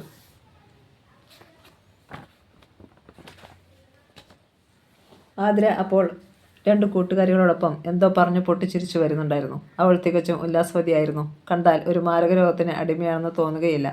ഓരോ ദിവസം കഴിയുന്തോറും അവളുടെ സൗന്ദര്യവും ചൈതന്യവും ഏറി വന്നു. ദിനേശിനെയും ഗായത്രിയെയും കണ്ടപ്പോൾ അവൾ ഓടി അവരുടെ അടുത്തേക്ക് വന്നു. സോറി ദിനേശ്, വന്നിട്ട് ഒരുപാട് നേരമായോ? അവസാന ദിവസമല്ലേ, യാത്ര പറയുകയായിരുന്നു. ഇനി എന്തെങ്കിലും അവരെയൊക്കെ വീണ്ടും കാണാൻ സാധിക്കുമോ എന്ന് ആർക്കറിയാം. ദിനേശും ഗായത്രിയും പരസ്പരം നോക്കി. ഞാൻ വന്നിട്ടിപ്പോൾ 5 മിനിറ്റ് ആയതേ ഉള്ളൂ. ഗായത്രി വന്നതുകൊണ്ട് ബോറടിക്കേണ്ടി വന്നില്ല. ഞാനിപ്പോൾ വന്ന ഒരു കാര്യം പറയാനാ ആതിരെ. നാളെ എനിക്ക് ഹോസ്റ്റലിലേക്ക് വരാൻ പറ്റത്തില്ല. അയ്യോ ദിനേശ്, എന്താണ് പറയുന്നത്? നാളത്തെ ദിവസം എനിക്ക് തരാമെന്ന് പ്രോമിസ് ചെയ്തതല്ലേ. മറ്റന്നാൾ പ്രേമേട്ടൻ വരും എന്നെ കൊണ്ടുപോകാൻ, ഖേദത്തോടെ അവൾ പറഞ്ഞു. എന്നാൽ കേട്ടോ, പ്രോഗ്രാമിൽ ചില മാറ്റങ്ങളുണ്ട്. പ്രേമേട്ടൻ നാളെയാണ് വരുന്നത് ആതിരയെ കൊണ്ടുപോകാൻ. മറ്റന്നാൾ ഞാനും അമ്മയും കൂടി ആതിരയെ ഔദ്യോഗികമായി പെണ്ണ് കാണാൻ വരുന്നു. നേരോ ദിനേശ്? ആശ്ചര്യത്തോടെ അവൾ ചോദിച്ചു. അതിനല്ലേ നാളെ ഞാൻ വീട്ടിലേക്ക് പോകുന്നത്. കല്യാണം ഉടൻ നടത്തണമെന്ന് അമ്മയ്ക്കാണ് ഇപ്പം ധൃതി. നിശബ്ദയായി എല്ലാം കേട്ടു നിന്നതേയുള്ളൂ ഗായത്രി. പാവം ആതിര കാത്തിരിക്കുന്ന ദുരന്തം അവൾ അറിയുന്നില്ലല്ലോ. എല്ലാവരും കൂടി അവളെ കബളിപ്പിക്കുകയാണ്. പക്ഷേ വേറെന്ത് ചെയ്യാൻ? സത്യാവസ്ഥ അവളോട് തുറന്നു പറയാനും പറ്റില്ലല്ലോ. ഗായത്രി നാളെ പോകുമെന്നല്ലേ പറഞ്ഞത്. അപ്പോൾ നമ്മളിനി ഉടനെ എങ്ങും തമ്മിൽ കാണാൻ സാധ്യതയില്ല. അതുകൊണ്ട് ഇപ്പോഴേ ഞാൻ ഞങ്ങളുടെ കല്യാണത്തിന് ക്ഷണിക്കുകയാണ്. ഗായത്രിയെ തീയതി തീരുമാനിച്ചു കഴിഞ്ഞ് ഇൻവിറ്റേഷൻ അയക്കാം. ദിനേശ് ക്ഷണിച്ചില്ലെങ്കിലും ഞാൻ വരില്ലേ? ഇവളെൻ്റെ പ്രിയ സഖിയല്ലേ? സന്തോഷം നടിച്ച് ഗായത്രി പറഞ്ഞു. അപ്പോൾ ഇനി ഞാൻ പോവാണ്. മറ്റന്നാൾ കാണാം അതിരെ. അവൾ തലകുലുക്കി. ദിനേശ് ബൈക്ക് സ്റ്റാർട്ടാക്കി പോയി. ഹോസ്റ്റലിൽ അന്ന് ഉറങ്ങാതെ രാത്രിയായിരുന്നു. പിറ്റേ ദിവസം മിക്കവരും സ്ഥലം വിടുകയാണ്. പോകാനുള്ള ഒരുക്കങ്ങൾ, പായ്ക്ക് ചെയ്യൽ, സംസാരിച്ച് തീർക്കൽ. ആതിരയും ഗായത്രിയും അന്ന് വളരെ വൈകിയാണ് ഉറങ്ങാൻ കിടന്നത്. നിന്നെപ്പോലെ ഒരു ഫ്രണ്ടിനെ മുൻപൊരിക്കലും ഇതുവരെ കിട്ടിയിട്ടില്ല മോളെ. വേറൊരു കൂട്ടുകാരിയെയും ഞാനിതുപോലെ സ്നേഹിച്ചിട്ടുമില്ല. നാളെ നമ്മൾ പിരിയുകയാണ്. എൻ്റെ കല്യാണത്തിനും നിൻ്റെ കല്യാണത്തിനും നമ്മൾ 2 പേരും കണ്ടെന്ന് വരാം. പക്ഷേ അതിനുശേഷം എനിക്കറിയില്ല, വേദനയോടെ ആതിര പറഞ്ഞു. അങ്ങനെയൊന്നും വിചാരിക്കരുത് മോളെ. നമ്മൾ 2 വഴിക്ക് പിരിയുകയാണെങ്കിലും നിന്നെക്കുറിച്ചുള്ള ഓർമ്മകൾ എൻ്റെ മനസ്സിലുണ്ടാവും. നിന്നെ ഒരിക്കലും എനിക്ക് മറക്കാൻ കഴിയില്ല. ഗായത്രിയുടെ കണ്ണുകളിൽ നീർ പൊടിഞ്ഞു. അതിരാവിലെ പ്രേംദാസ് അഞ്ജനത്തിലേക്ക് ചെന്നു. രാവിലെ ചെന്നാലേ മമ്മിയെയും ഡാഡിയെയും കാണാൻ സാധിക്കൂ എന്ന് അയാൾക്കറിയാമായിരുന്നു. ആതിരയെ പ്രേംദാസ് കൂട്ടിക്കൊണ്ടു പോയ ശേഷം 2 തവണ അയാൾ ഡാഡിയെയും മമ്മിയെയും കാണാൻ പോയിരുന്നു. പരീക്ഷ കഴിഞ്ഞാലുടൻ ആതിരയുടെ കല്യാണം നടത്തിയാൽ കൊള്ളാമെന്ന് അയാൾ സൂചിപ്പിച്ചിരുന്നെങ്കിലും മധുസൂദനൻ നായർ അത്ര താല്പര്യമൊന്നും കാണിച്ചില്ല. മൃണാലിനിയാകട്ടെ എതിർപ്പൊന്നും പറഞ്ഞതുമില്ല. പ്രേംദാസ് ചെന്നപ്പോൾ മൃണാലിനി മുറ്റത്ത് ചെടികൾ നോക്കി നിൽക്കുന്നുണ്ടായിരുന്നു. എന്താ ഇത്ര രാവിലെ? അവർ അയാളോട് ചോദിച്ചു. ഞാൻ മമ്മിയെ കാണാൻ വന്നതാണ്. എന്താ പ്രേം കാര്യം? 2 തവണ അടുപ്പിച്ച് കാണാൻ വന്നത് കാരണം മമ്മിയുടെ മനോഭാവത്തിൽ സൗഹൃദപരമായ ഒരു മാറ്റം വന്നിട്ടുണ്ടെന്ന് പ്രേമിന് മനസ്സിലായി. ഇന്നലെ ആതിരയുടെ പരീക്ഷ കഴിഞ്ഞു. ഇന്ന് ഞാൻ അവളെ വിളിക്കാൻ പോവുകയാണ്. അതിനിപ്പോൾ എന്തിനാ എൻ്റെ അനുവാദം? എനിക്ക് മമ്മിയോട് വേറൊരു കാര്യം പറയാനുണ്ട്. മൃണാലിനി ചോദ്യഭാവത്തിൽ അയാളെ നോക്കി. എനിക്കൊരു ഫ്രണ്ടുണ്ട് മമ്മി, ദിനേശ് മേനൻ. അവൻ എൻജിനീയറാണ്. അവൻ എന്നെപ്പോലൊന്നുമല്ല. നല്ല പട്ടുപോലത്തെ സ്വഭാവമാണ്. ഏകമകൻ. അവൻ ആതിരയെ വിവാഹം ചെയ്താൽ കൊള്ളാമെന്നുണ്ട്. എന്നോട് പറഞ്ഞപ്പോൾ ഞാൻ പറഞ്ഞു മമ്മിയോട് ചോദിച്ചിട്ട് വിവരം അറിയിക്കാമെന്ന്. പ്രേം വളരെ തന്ത്രപരമായിട്ടാണ് കാര്യം അവതരിപ്പിച്ചത്. മമ്മിയുടെ ഇഷ്ടമാണ് പ്രധാനം എന്ന ധാരണയുണ്ടാക്കിയാലേ അനുവാദം കിട്ടൂ എന്ന് അയാൾക്കറിയാമായിരുന്നു. നീയല്ലേ ഇപ്പം അവളുടെ രക്ഷകർത്താവ്. നീ തന്നെ തീരുമാനമെടുത്താൽ മതി. അയാൾ പറഞ്ഞത് സന്തോഷിപ്പിച്ചെങ്കിലും അത് പ്രകടമാക്കാതെ മൃണാലിനി പറഞ്ഞു. എൻ്റെ കൂടെ അവളെ കുറേ നാൾ താമസിപ്പിക്കണമെന്ന് ആഗ്രഹമുണ്ടായിരുന്നത് കൊണ്ട് മാത്രമാണ് മമ്മി ഞാൻ അവളെ എൻ്റെ വീട്ടിലേക്ക് കൊണ്ടുപോയത്. അല്ലാതെ മമ്മിയെ ധിക്കരിക്കാനൊന്നുമല്ല.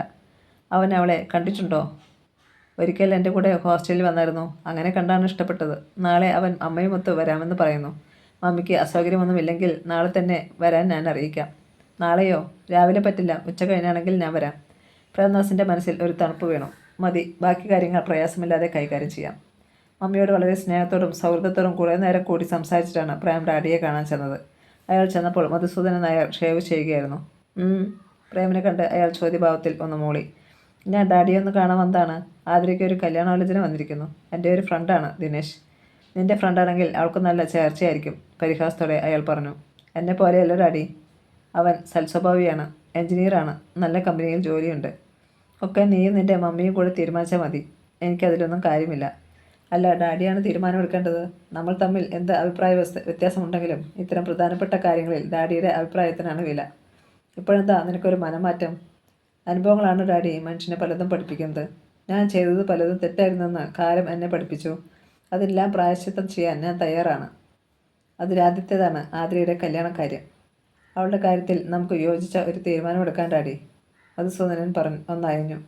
ദിനേശിനെക്കുറിച്ചുള്ള കാര്യങ്ങളെല്ലാം അയാൾ ചോദിച്ച് മനസ്സിലാക്കി.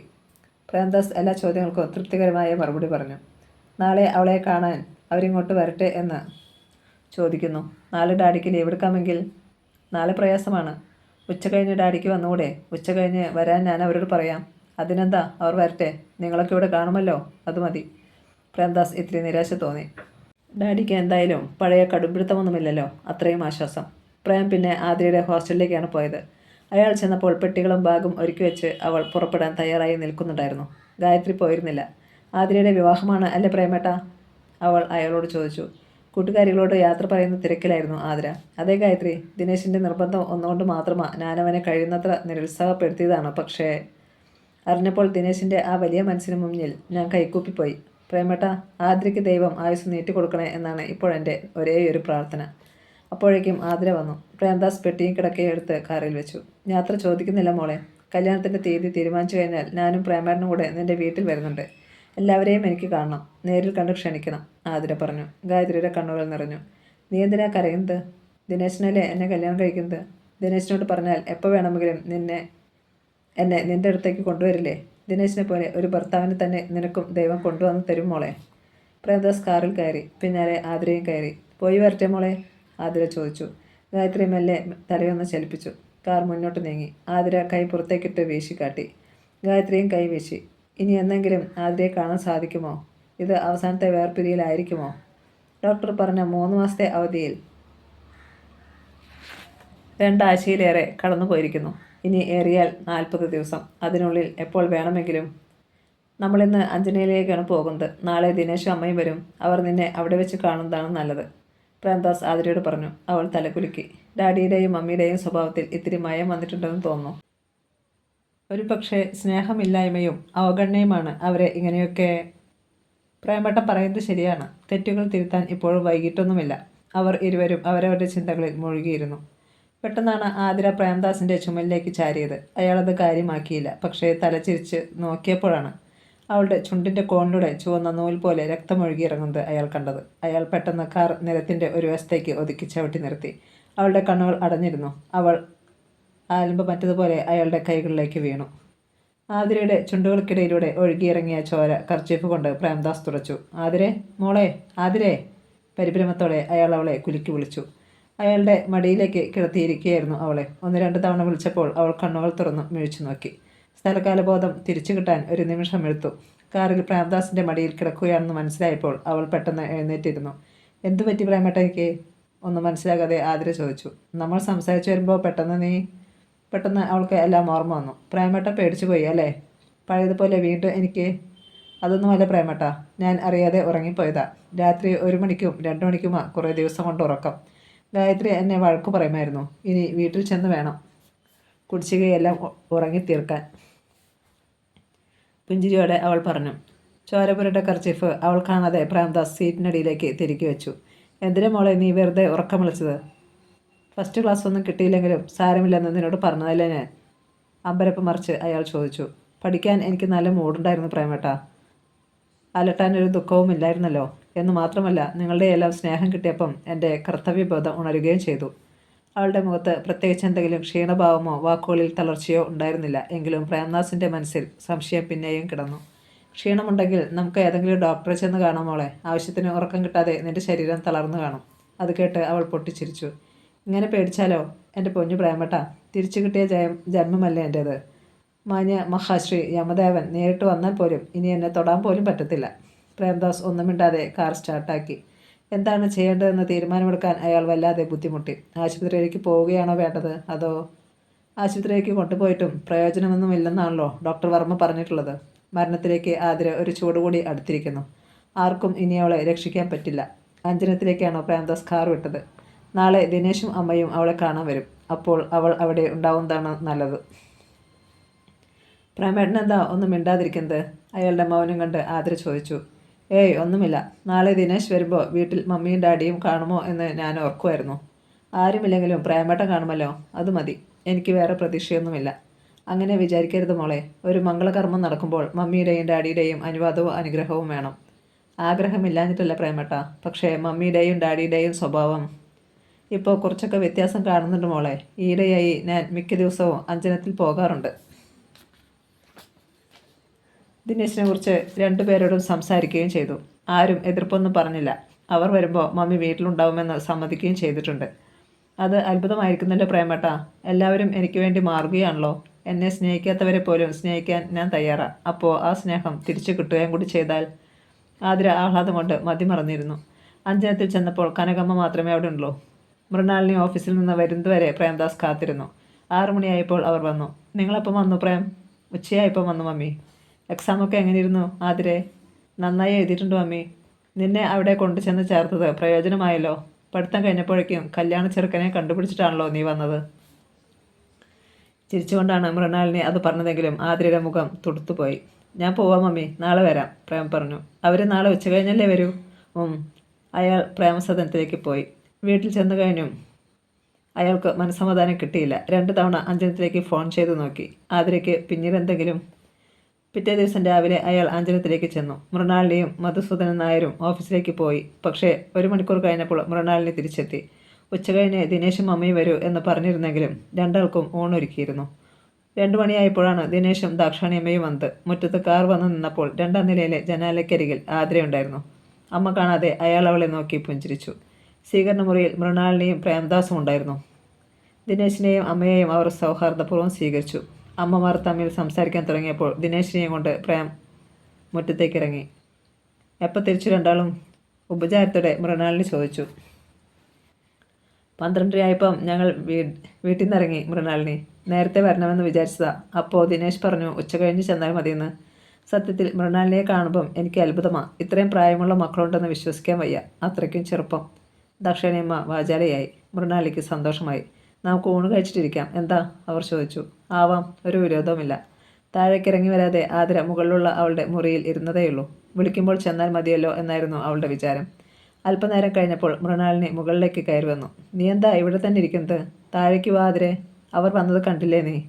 മമ്മിയോടൊപ്പം അവൾ ഇറങ്ങിച്ചെന്നു. അപ്പോഴേക്കും എല്ലാവരും ഊണുമുറിയിൽ സന്നിഹിതരായിരുന്നു. അല്ല, മോളെ കാണാനല്ലേ ഞങ്ങൾ വന്നത്. എവിടെയായിരുന്നു ഇതുവരെ? ദാക്ഷാണിയമ്മ ചോദിച്ചു. നാണിച്ച് അവൾ മുകളിലിരിക്കുമായിരുന്നു ചേച്ചി. നോക്കി നിൽക്കാതെ എല്ലാവർക്കും വിളമ്പിക്കൊടുക്കും മോളെ, മൃണാളിനി പറഞ്ഞു. ദിനേശിൻ്റെയും ദാക്ഷാണിയമ്മയുടെയും പ്ലേറ്റുകളിൽ ആതിര ചോറ് വിളമ്പിക്കൊടുത്തു. നേരത്തെ കഴിച്ചതുകൊണ്ട് പ്രേം അവരോടൊപ്പം വെറുതെ ഇരുന്നതേയുള്ളൂ. സംസാരിച്ചുകൊണ്ടാണ് അവർ ഊണ് കഴിച്ചത്. വാതിൽപ്പടിയിൽ ചാരി നിന്ന് ആതിര എല്ലാം കേട്ടു. മമ്മിക്ക് അതൃപ്തിയൊന്നുമില്ലെന്ന് അവൾക്ക് തോന്നി. ഊണ് കഴിച്ചിട്ട് വന്ന് അവർ വീണ്ടും സ്വീകരണ മുറിയിലിരുന്നു. ആതിരയുടെ ഡാഡിയെ കണ്ടില്ലല്ലോ, ദാക്ഷാണിയമ്മ പറഞ്ഞു. ഡാഡിക്കിന്ന് പ്രധാനപ്പെട്ട ഏതോ പരിപാടിയുണ്ട് ഓഫീസിൽ, അതുകൊണ്ടാണ് പോയത്. അവിടെ വീട്ടിൽ വന്ന് ദിനേശിനെ കണ്ടോളാമെന്നാ ഡാഡി ഇന്നലെ എന്നോട് പറഞ്ഞത്, പ്രേം അറിയിച്ചു. അതുമതി. 2 കൂട്ടർക്കും പ്രത്യേകിച്ച് അഭിപ്രായ വ്യത്യാസമൊന്നുമില്ലെങ്കിൽ എത്രയും വേഗം കല്യാണം നടത്തണമെന്ന എൻ്റെ ആഗ്രഹം.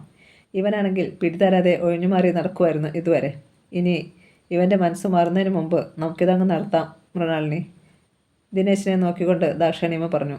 ആതിരയുടെ ഡാഡിയും കൂടെ ദിനേശിനെ കണ്ടു കഴിഞ്ഞാൽ നമുക്കൊരു തീരുമാനത്തിലെത്താം ചേച്ചി. ദിനേശിൻ്റെ കാര്യത്തിൽ എനിക്ക് എതിരഭിപ്രായമൊന്നുമില്ല, മൃണാളിനി പറഞ്ഞു. അപ്പോഴാണ് ഒരു കാർ ഗേറ്റ് കടന്നു വന്നത്.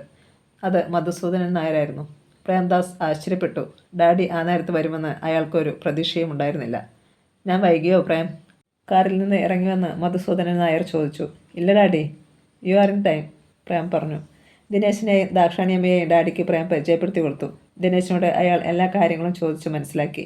ബഹുമാനപൂർവ്വമാണ് ദിനേശ് അയാളോട് സംസാരിച്ചത്. ഡാഡി വളരെ തൃപ്തനാണെന്ന് പ്രേമിന് തോന്നി. കാരണം ഒരു അനിഷ്ടഭാവവും മധുസൂദനൻ നായർ ദിനേശിനോടോ ദാക്ഷാണിയമ്മയോടോ കാണിച്ചില്ല. അപ്പോൾ നമ്മൾ എന്നാണ് പ്രേം ദിനേശിൻ്റെ വീട്ടിലേക്ക് പോകുന്നത്? ഒടുവിൽ മധുസൂദനൻ നായർ ചോദിച്ചു. എന്ന് വേണമെങ്കിലും പോകാം ഡാഡി. അടുത്ത സൺഡേ നമ്മൾ പോകുന്നു. അന്ന് വാക്കുറപ്പിക്കാം എന്താ? പക്ഷേ ജാതകം കൂടി നോക്കാതെ? മൃണാളിനി സംശയിച്ചു. അക്കാര്യത്തിലൊന്നും പേടിക്കാനില്ല മൃണാളിനി. 2 പേരുടെയും ജാതകം നോക്കിച്ചിട്ടാണ് ഞാൻ വരുന്നത്. നല്ല പൊരുത്തമുണ്ട്, ദാക്ഷണിയമ്മ പറഞ്ഞു. നിസ്സഹായതയോടെ പ്രേംദാസ് ദിനേശിനെ നോക്കി. കല്യാണത്തിന് ഡാഡിയും അമ്മയും പച്ചക്കൊടി കാണിച്ചിരിക്കുന്നു. അതായത് കല്യാണം നടക്കും. ദിവസങ്ങളുടെ മാത്രം ആയുസ് അവശേഷിക്കുന്ന ആതിരയുടെ കഴുത്തിൽ ദിനേശ് താലി ചാർത്തും. ദിവസങ്ങൾ മാത്രം നീണ്ടു നിൽക്കുന്ന ഒരു ദാമ്പത്യം. പ്രേംദാസിന്റെ നോട്ടത്തിന്റെ അർത്ഥം ദിനേശിന് മനസ്സിലായി. അയാൾ പുഞ്ചിരിച്ചു. ഹോസ്റ്റലിൽ നിന്ന് പോരും വഴി കാറിൽ വെച്ച് ആതിരയ്ക്ക് ബോധക്ഷയം ഉണ്ടായ കാര്യം അയാളോട് പ്രേം പറഞ്ഞതാണ്. പക്ഷേ അയാളത് ചിരിച്ചു തള്ളുകയാണ് ചെയ്തത്. ഒരു കാര്യം തീരുമാനിച്ചു കഴിഞ്ഞാൽ പിന്നെ എന്തു വന്നാലും ഞാൻ അതിൽ നിന്ന് അണുവിട പോലും പിന്മാറുകയില്ല പ്രേമേട്ട. കുട്ടിക്കാലം മുതലേ എൻ്റെ സ്വഭാവം അതാണ്. പ്രേം പിന്നെയൊന്നും അതേക്കുറിച്ച് പറഞ്ഞില്ല. പിന്നത്തെ ഞായറാഴ്ച ആതിരയുടെ വീട്ടിൽ നിന്ന് ദിനേശിൻ്റെ വീട്ടിലേക്ക് 4-5 പേർ പോയി. മധുസൂദൻ നായർക്ക് പുറമെ അയാളുടെ ജ്യേഷ്ഠനും മൃണാളിനിയുടെ 2 സഹോദരന്മാരും പ്രേംദാസാണ് കാറോടിച്ചത്. ദിനേശിൻ്റെ വീട്ടിൽ വല്യമ്മാവനും വേറെ ചില അടുത്ത ബന്ധുക്കളും ഉണ്ടായിരുന്നു. കല്യാണത്തിന് വാക്കുറപ്പിച്ചിട്ടാണ് അവർ മടങ്ങിയത്. 2 ആഴ്ച കഴിഞ്ഞു കല്യാണ നിശ്ചയം നടന്നു. അന്ന് മുഹൂർത്തവും കുറിച്ചു. 7-ാം തീയതി രാവിലെ 10-നും 10:30-ക്കും ഇടയ്ക്കായിരുന്നു മുഹൂർത്തം. ഇനി വെറും 18 ദിവസം മാത്രം. എല്ലാം ഒരു സ്വപ്നം പോലെ തോന്നി ആതിരയ്ക്ക്. ഇത്ര വേഗം, ഒരു തടസ്സവുമില്ലാതെ. തിരക്കിൻ്റെ ദിവസങ്ങളായിരുന്നു പിന്നെ. ടൗണിലെ ഏറ്റവും വലിയ കല്യാണ മണ്ഡപം ബുക്ക് ചെയ്തു. വിവാഹ ക്ഷണക്കത്ത് അച്ചടിച്ചു. കല്യാണ വസ്ത്രങ്ങൾ എടുത്തു. ആഭരണങ്ങൾ വാങ്ങിച്ചു. കൂട്ടുകാർക്കെല്ലാം ആതിര ക്ഷണക്കത്ത് അയച്ചു. ഗായത്രിയെ ക്ഷണിക്കുവാൻ പ്രേമനോടൊപ്പം അവളുടെ വീട്ടിലേക്ക് പോയി. ഭാഗ്യം വരുമ്പോൾ എല്ലാം ഒന്നിച്ച മോളെ. ലോകത്തിലെ ഏറ്റവും നിർഭാഗ്യവതിയായ പെണ്ണാണ് ഞാൻ എന്ന വിചാരമായിരുന്നു എനിക്ക്. ഇപ്പോൾ എനിക്ക് എൻ്റെ സ്വപ്നലോകം തിരിച്ചു കിട്ടിയിരിക്കുന്നു. സ്നേഹസമ്പന്നനായ സഹോദരൻ, വാത്സല്യനിധികളായ മാതാപിതാക്കൾ, സ്നേഹിച്ച പുരുഷനുമൊത്തുള്ള കല്യാണം. ആഹ്ലാദത്തോടെ ആതിര പറഞ്ഞു. ഞാൻ നിന്നോട് പലപ്പോഴും പറഞ്ഞിട്ടില്ല ആതിരെ, സുഖവും ദുഃഖവും ജീവിതത്തിൽ മാറി മാറി വരും. ദുഃഖങ്ങളെല്ലാം നീ ജീവിച്ച് തീർത്തു കഴിഞ്ഞു. ഇനിയുള്ള നിന്റെ ദിവസങ്ങൾ സന്തോഷത്തിൻ്റെതാണ്. ശരിയാണെന്ന് തോന്നുന്നു ഗായത്രി. എൻ്റെ ഡാഡിയെക്കുറിച്ചും മമ്മിയെക്കുറിച്ചും ഞാൻ നിന്നോട് പറഞ്ഞിട്ടില്ലേ? അവരും വല്ലാതെ മാറിപ്പോയിരിക്കുന്നു. മധുസൂദനൻ നായരും മൃണാളിനിയും തമ്മിലുണ്ടായിരുന്ന വെറുപ്പും വിദ്വേഷവും അലിഞ്ഞ് ഇല്ലാതാവുന്നത് സന്തോഷത്തോടെയാണ് അവൾ കണ്ടത്. പഴയതൊക്കെ ക്ഷമിക്കാനും മറക്കാനും അവർ അവസരം പാർത്ത് കഴിയുകയായിരുന്നുവെന്ന് അവൾക്ക് തോന്നി. 1-2 തവണ ദിനേശ് പ്രേംദാസിന് ഫോൺ ചെയ്തു. കല്യാണത്തിന് എല്ലാ തയ്യാറെടുപ്പുകളും ഞാൻ നടത്തി കഴിഞ്ഞു പ്രേമേട്ട. ആതിര ഭൂമിയിലെങ്ങുമല്ല ദിനേശ്, പ്രേം പറഞ്ഞു. ദിനേശിന് നല്ല ആത്മവിശ്വാസമുണ്ടായിരുന്നു. ഇപ്പോഴുള്ള മാനസികോല്ലാസം രോഗത്തെ അതിജീവിക്കാൻ ആതിരയ്ക്ക് കരുത്ത് നൽകും. രാശിചക്രത്തിലെ നക്ഷത്രങ്ങൾക്ക് സ്ഥാനചലനമുണ്ടാകും. അവ അനുകൂല ഗ്രഹങ്ങളിലെത്തും. ദുർവിധിയിൽ നിന്ന് അവൾ വിമുക്തയാകും. ഉറങ്ങാൻ മാത്രമേ പ്രേംദാസ് പ്രേമസദനത്തിലേക്ക് പോകൂ. ബാക്കിയുള്ള നേരത്തെല്ലാം അയാൾ അഞ്ജനത്തിലായിരുന്നു. കല്യാണത്തിൻ്റെ എല്ലാ കാര്യങ്ങൾക്കും അയാളാണ് ഓടി നടന്നത്. കല്യാണത്തിന് ഒരാഴ്ച മുമ്പേ മധുസൂദനൻ നായരും മൃണാളിനിയും ലീവ് എടുത്തു. ആതിരയുടെ ചേച്ചി അഞ്ജനയും ഭർത്താവും എത്തി. ഉത്സവം വന്നതുപോലെയായിരുന്നു വീട്ടിൽ. കല്യാണത്തിൻ്റെ തലേദിവസം മുതലേ അഞ്ജനത്തിൽ അതിഥികൾ എത്തിത്തുടങ്ങി. തമാശകൾ, പൊട്ടിച്ചിരികൾ, സൽക്കാരങ്ങൾ. പ്രേംദാസിൻ്റെ മനസ്സിൽ മാത്രം ഒരു നെരിപ്പോട് പുകഞ്ഞുകൊണ്ടിരുന്നു. ഉള്ളിൽ കരഞ്ഞുകൊണ്ട് എത്രനാൾ ഇങ്ങനെ ചിരിച്ചു നടക്കും? ഒരു ദിവസം ആതിരയുടെ രോഗം അതിൻ്റെ സകല ദംഷ്ടകളും കാട്ടി പുറത്തുവരും. ആതിരയെ കണ്ടാൽ ആർക്കും ഒരു സംശയവും തോന്നുമായിരുന്നില്ല. ആരോഗ്യവതിയും പ്രസന്നയുമായ പെൺകുട്ടിയായിരുന്നു അവൾ. കല്യാണ ദിവസം പുലർന്നു. തലേദിവസം ഗായത്രി വന്നിരുന്നു. പാതിര വരെ അവൾ ആതിരയുമൊത്ത് സംസാരിച്ചു കൊണ്ടിരുന്നു. വെളുപ്പിന് ആതിര ഉണർന്നു. കുളി കഴിഞ്ഞ് അവൾ പ്രേംദാസിൻ്റെ അടുത്തേക്ക് ചെന്നു. പ്രേമട്ട, നമുക്ക് അമ്പലത്തിൽ പോകണ്ടേ? പിന്നെ പോവണ്ടേ, ഞാൻ റെഡി. ഗായത്രി കുളിക്കുന്നു. 10 മിനിറ്റിനുള്ളിൽ ഞങ്ങൾ വരാം. പ്രേംദാസ് അവരെ അമ്പലത്തിൽ കൊണ്ടുപോയി. തൊഴുത് പ്രത്യേകം വഴിപാടുകളും കഴിച്ചിട്ടാണ് അവർ മടങ്ങിയത്. വധുവിനെ അണിയിച്ചൊരുക്കിയത് ഗായത്രിയും മറ്റു കൂട്ടുകാരികളും ചേർന്നാണ്. പോരാത്തതിന് മൃണാളിനി ഒരു ബ്യൂട്ടീഷ്യനെയും കൊണ്ടുവന്നിരുന്നു. കല്യാണ മണ്ഡപത്തിനോട് ചേർന്നുള്ള ഡ്രസ്സിംഗ് റൂമിൽ മുഹൂർത്തവും കാത്തിരുന്നപ്പോൾ ആതിരയ്ക്ക് വല്ലാതെ ദാഹിച്ചു. എനിക്കിത്തിരി വെള്ളം വേണമല്ലോ ഗായത്രി, അവൾ പറഞ്ഞു. ഗായത്രി ആരോടോ പറഞ്ഞു കുറച്ച് ജീരകവെള്ളം കൊണ്ടുവന്ന് അവൾക്ക് കൊടുത്തു. വെള്ളം മുഴുവൻ ആതിര കുടിച്ചു. എന്താണെന്നറിയില്ല, ഒരു തളർച്ച പോലെ, അവൾ പറഞ്ഞു. ഗായത്രി ഒന്ന് ഞെട്ടി. സാരമില്ല, നിനക്ക് നല്ല ടെൻഷനുണ്ട്, അതാ കാരണം. നീ വെറുതെ ഇരുന്നു കൊടുത്താൽ മാത്രം മതി. ദിനേശ് നിന്റെ കഴുത്തിൽ താലി കെട്ടിക്കോളും, അവളെ ചിരിപ്പിക്കാനായി ഗായത്രി പറഞ്ഞു. 10 മണിക്ക് മുമ്പേ വരനും കൂട്ടരും വന്നു. ഷർട്ടും കസവ് കരയുമുള്ള മുണ്ടായിരുന്നു ദിനേശിൻ്റെ വേഷം. മുഹൂർത്തമാകാൻ കാത്ത് മണ്ഡപത്തിന് വെളിയിൽ കൂട്ടുകാരുമായി സംസാരിച്ച് അയാൾ നിന്നു. പുറത്ത് അനേകം കാറുകളുണ്ടായിരുന്നു. ക്ഷണിക്കപ്പെട്ട് എത്തിയ ബന്ധുക്കൾ, സുഹൃത്തുക്കൾ, പരിചയക്കാർ. പട്ടുസാരി എടുത്ത് സ്വർണ്ണാഭരണങ്ങളും അണിഞ്ഞ് മുടി നിറയെ പൂവും ചൂടി സ്ത്രീകൾ, നിറപ്പകിട്ടുള്ള വസ്ത്രങ്ങൾ അണിഞ്ഞ കുട്ടികൾ, സിഗരറ്റ് പുകച്ച് വെടിവട്ടവുമായി നിൽക്കുന്ന പുരുഷന്മാർ. മുഹൂർത്തമായി. നാഗസ്വരവും തകിൽ മേളവും ഉണർന്നു. മുതിർന്നവർക്ക് ദക്ഷിണ കൊടുത്ത് അനുഗ്രഹം വാങ്ങി ദിനേശ് കതിർ മണ്ഡപത്തിൽ കടന്നു. വെള്ളവിരിച്ച ഇരിപ്പിടത്തിലിരുന്നു. സർവാഭരണ വിഭൂഷിതയായ വധു മംഗല്യ ദീപത്തിൻ്റെ അകമ്പടിയോടെ വന്നു വരൻ്റെ സമീപത്തിരുന്നു. മഞ്ഞച്ചരടിൽ കോർത്ത താലിയെടുത്ത് വല്യമ്മാവൻ ദിനേശിന് നൽകി. അയാളത് ആതിരയുടെ കഴുത്തിൽ ബന്ധിച്ചു. മധുസൂദനൻ നായർ എടുത്തുകൊടുത്ത വിവാഹമോതിരം ആതിര ദിനേശിൻ്റെ വിരലിൽ അണിയിച്ചു. പിന്നെ വലിയ പുഷ്പഹാരങ്ങൾ ചാർത്തി അവർ അന്യോന്യം വരിച്ചു. താരത്തിൽ വെച്ച കല്യാണപ്പുടവ ദിനേശ് ആതിരയ്ക്ക് കൊടുത്തു. ഇരു കൈകൾ നീട്ടി അവളത് വാങ്ങി. മധുസൂദനൻ നായർ ആതിരയുടെ കൈ പിടിച്ച് ദിനേശിൻ്റെ കയ്യിൽ ഏൽപ്പിച്ചു കൊടുത്തു. ദിനേശിൻ്റെ കൈ പിടിച്ച് കതിർ മണ്ഡപത്തിന് വലം വയ്ക്കുമ്പോഴാണ് കണ്ണുകളിൽ ഇരുട്ട് കയറുന്നത് പോലെ ആതിരയ്ക്ക് തോന്നിയത്. അവൾ ഭയത്തോടെ അയാളുടെ കയ്യിൽ മുറുകെ പിടിച്ചു. റോസാതലങ്ങളുടെ മൃദുത്വമുള്ള ആ വിരലുകൾ തൻ്റെ വിരലുകളെ മുറുകെ പിടിച്ചപ്പോൾ ദിനേശ് മെല്ലെ തിരിഞ്ഞ് ആതിരയെ ഒന്ന് നോക്കി.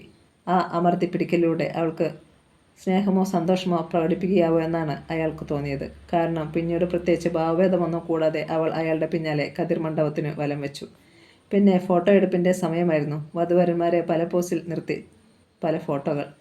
പലരും വന്ന് അവരെ പരിചയപ്പെട്ടു. മധുസൂദൻ്റെ ഓഫീസിൽ നിന്ന് വന്ന സഹപ്രവർത്തകർ, മൃണാളിനിയുടെ കമ്പനിയിലെ സ്നേഹിതർ, ദിനേശിൻ്റെ കൺസ്ട്രക്ഷൻ കമ്പനിയിലെ സുഹൃത്തുക്കൾ, ആതിരയുടെ കോളേജിൽ പഠിച്ച കൂട്ടുകാരികൾ.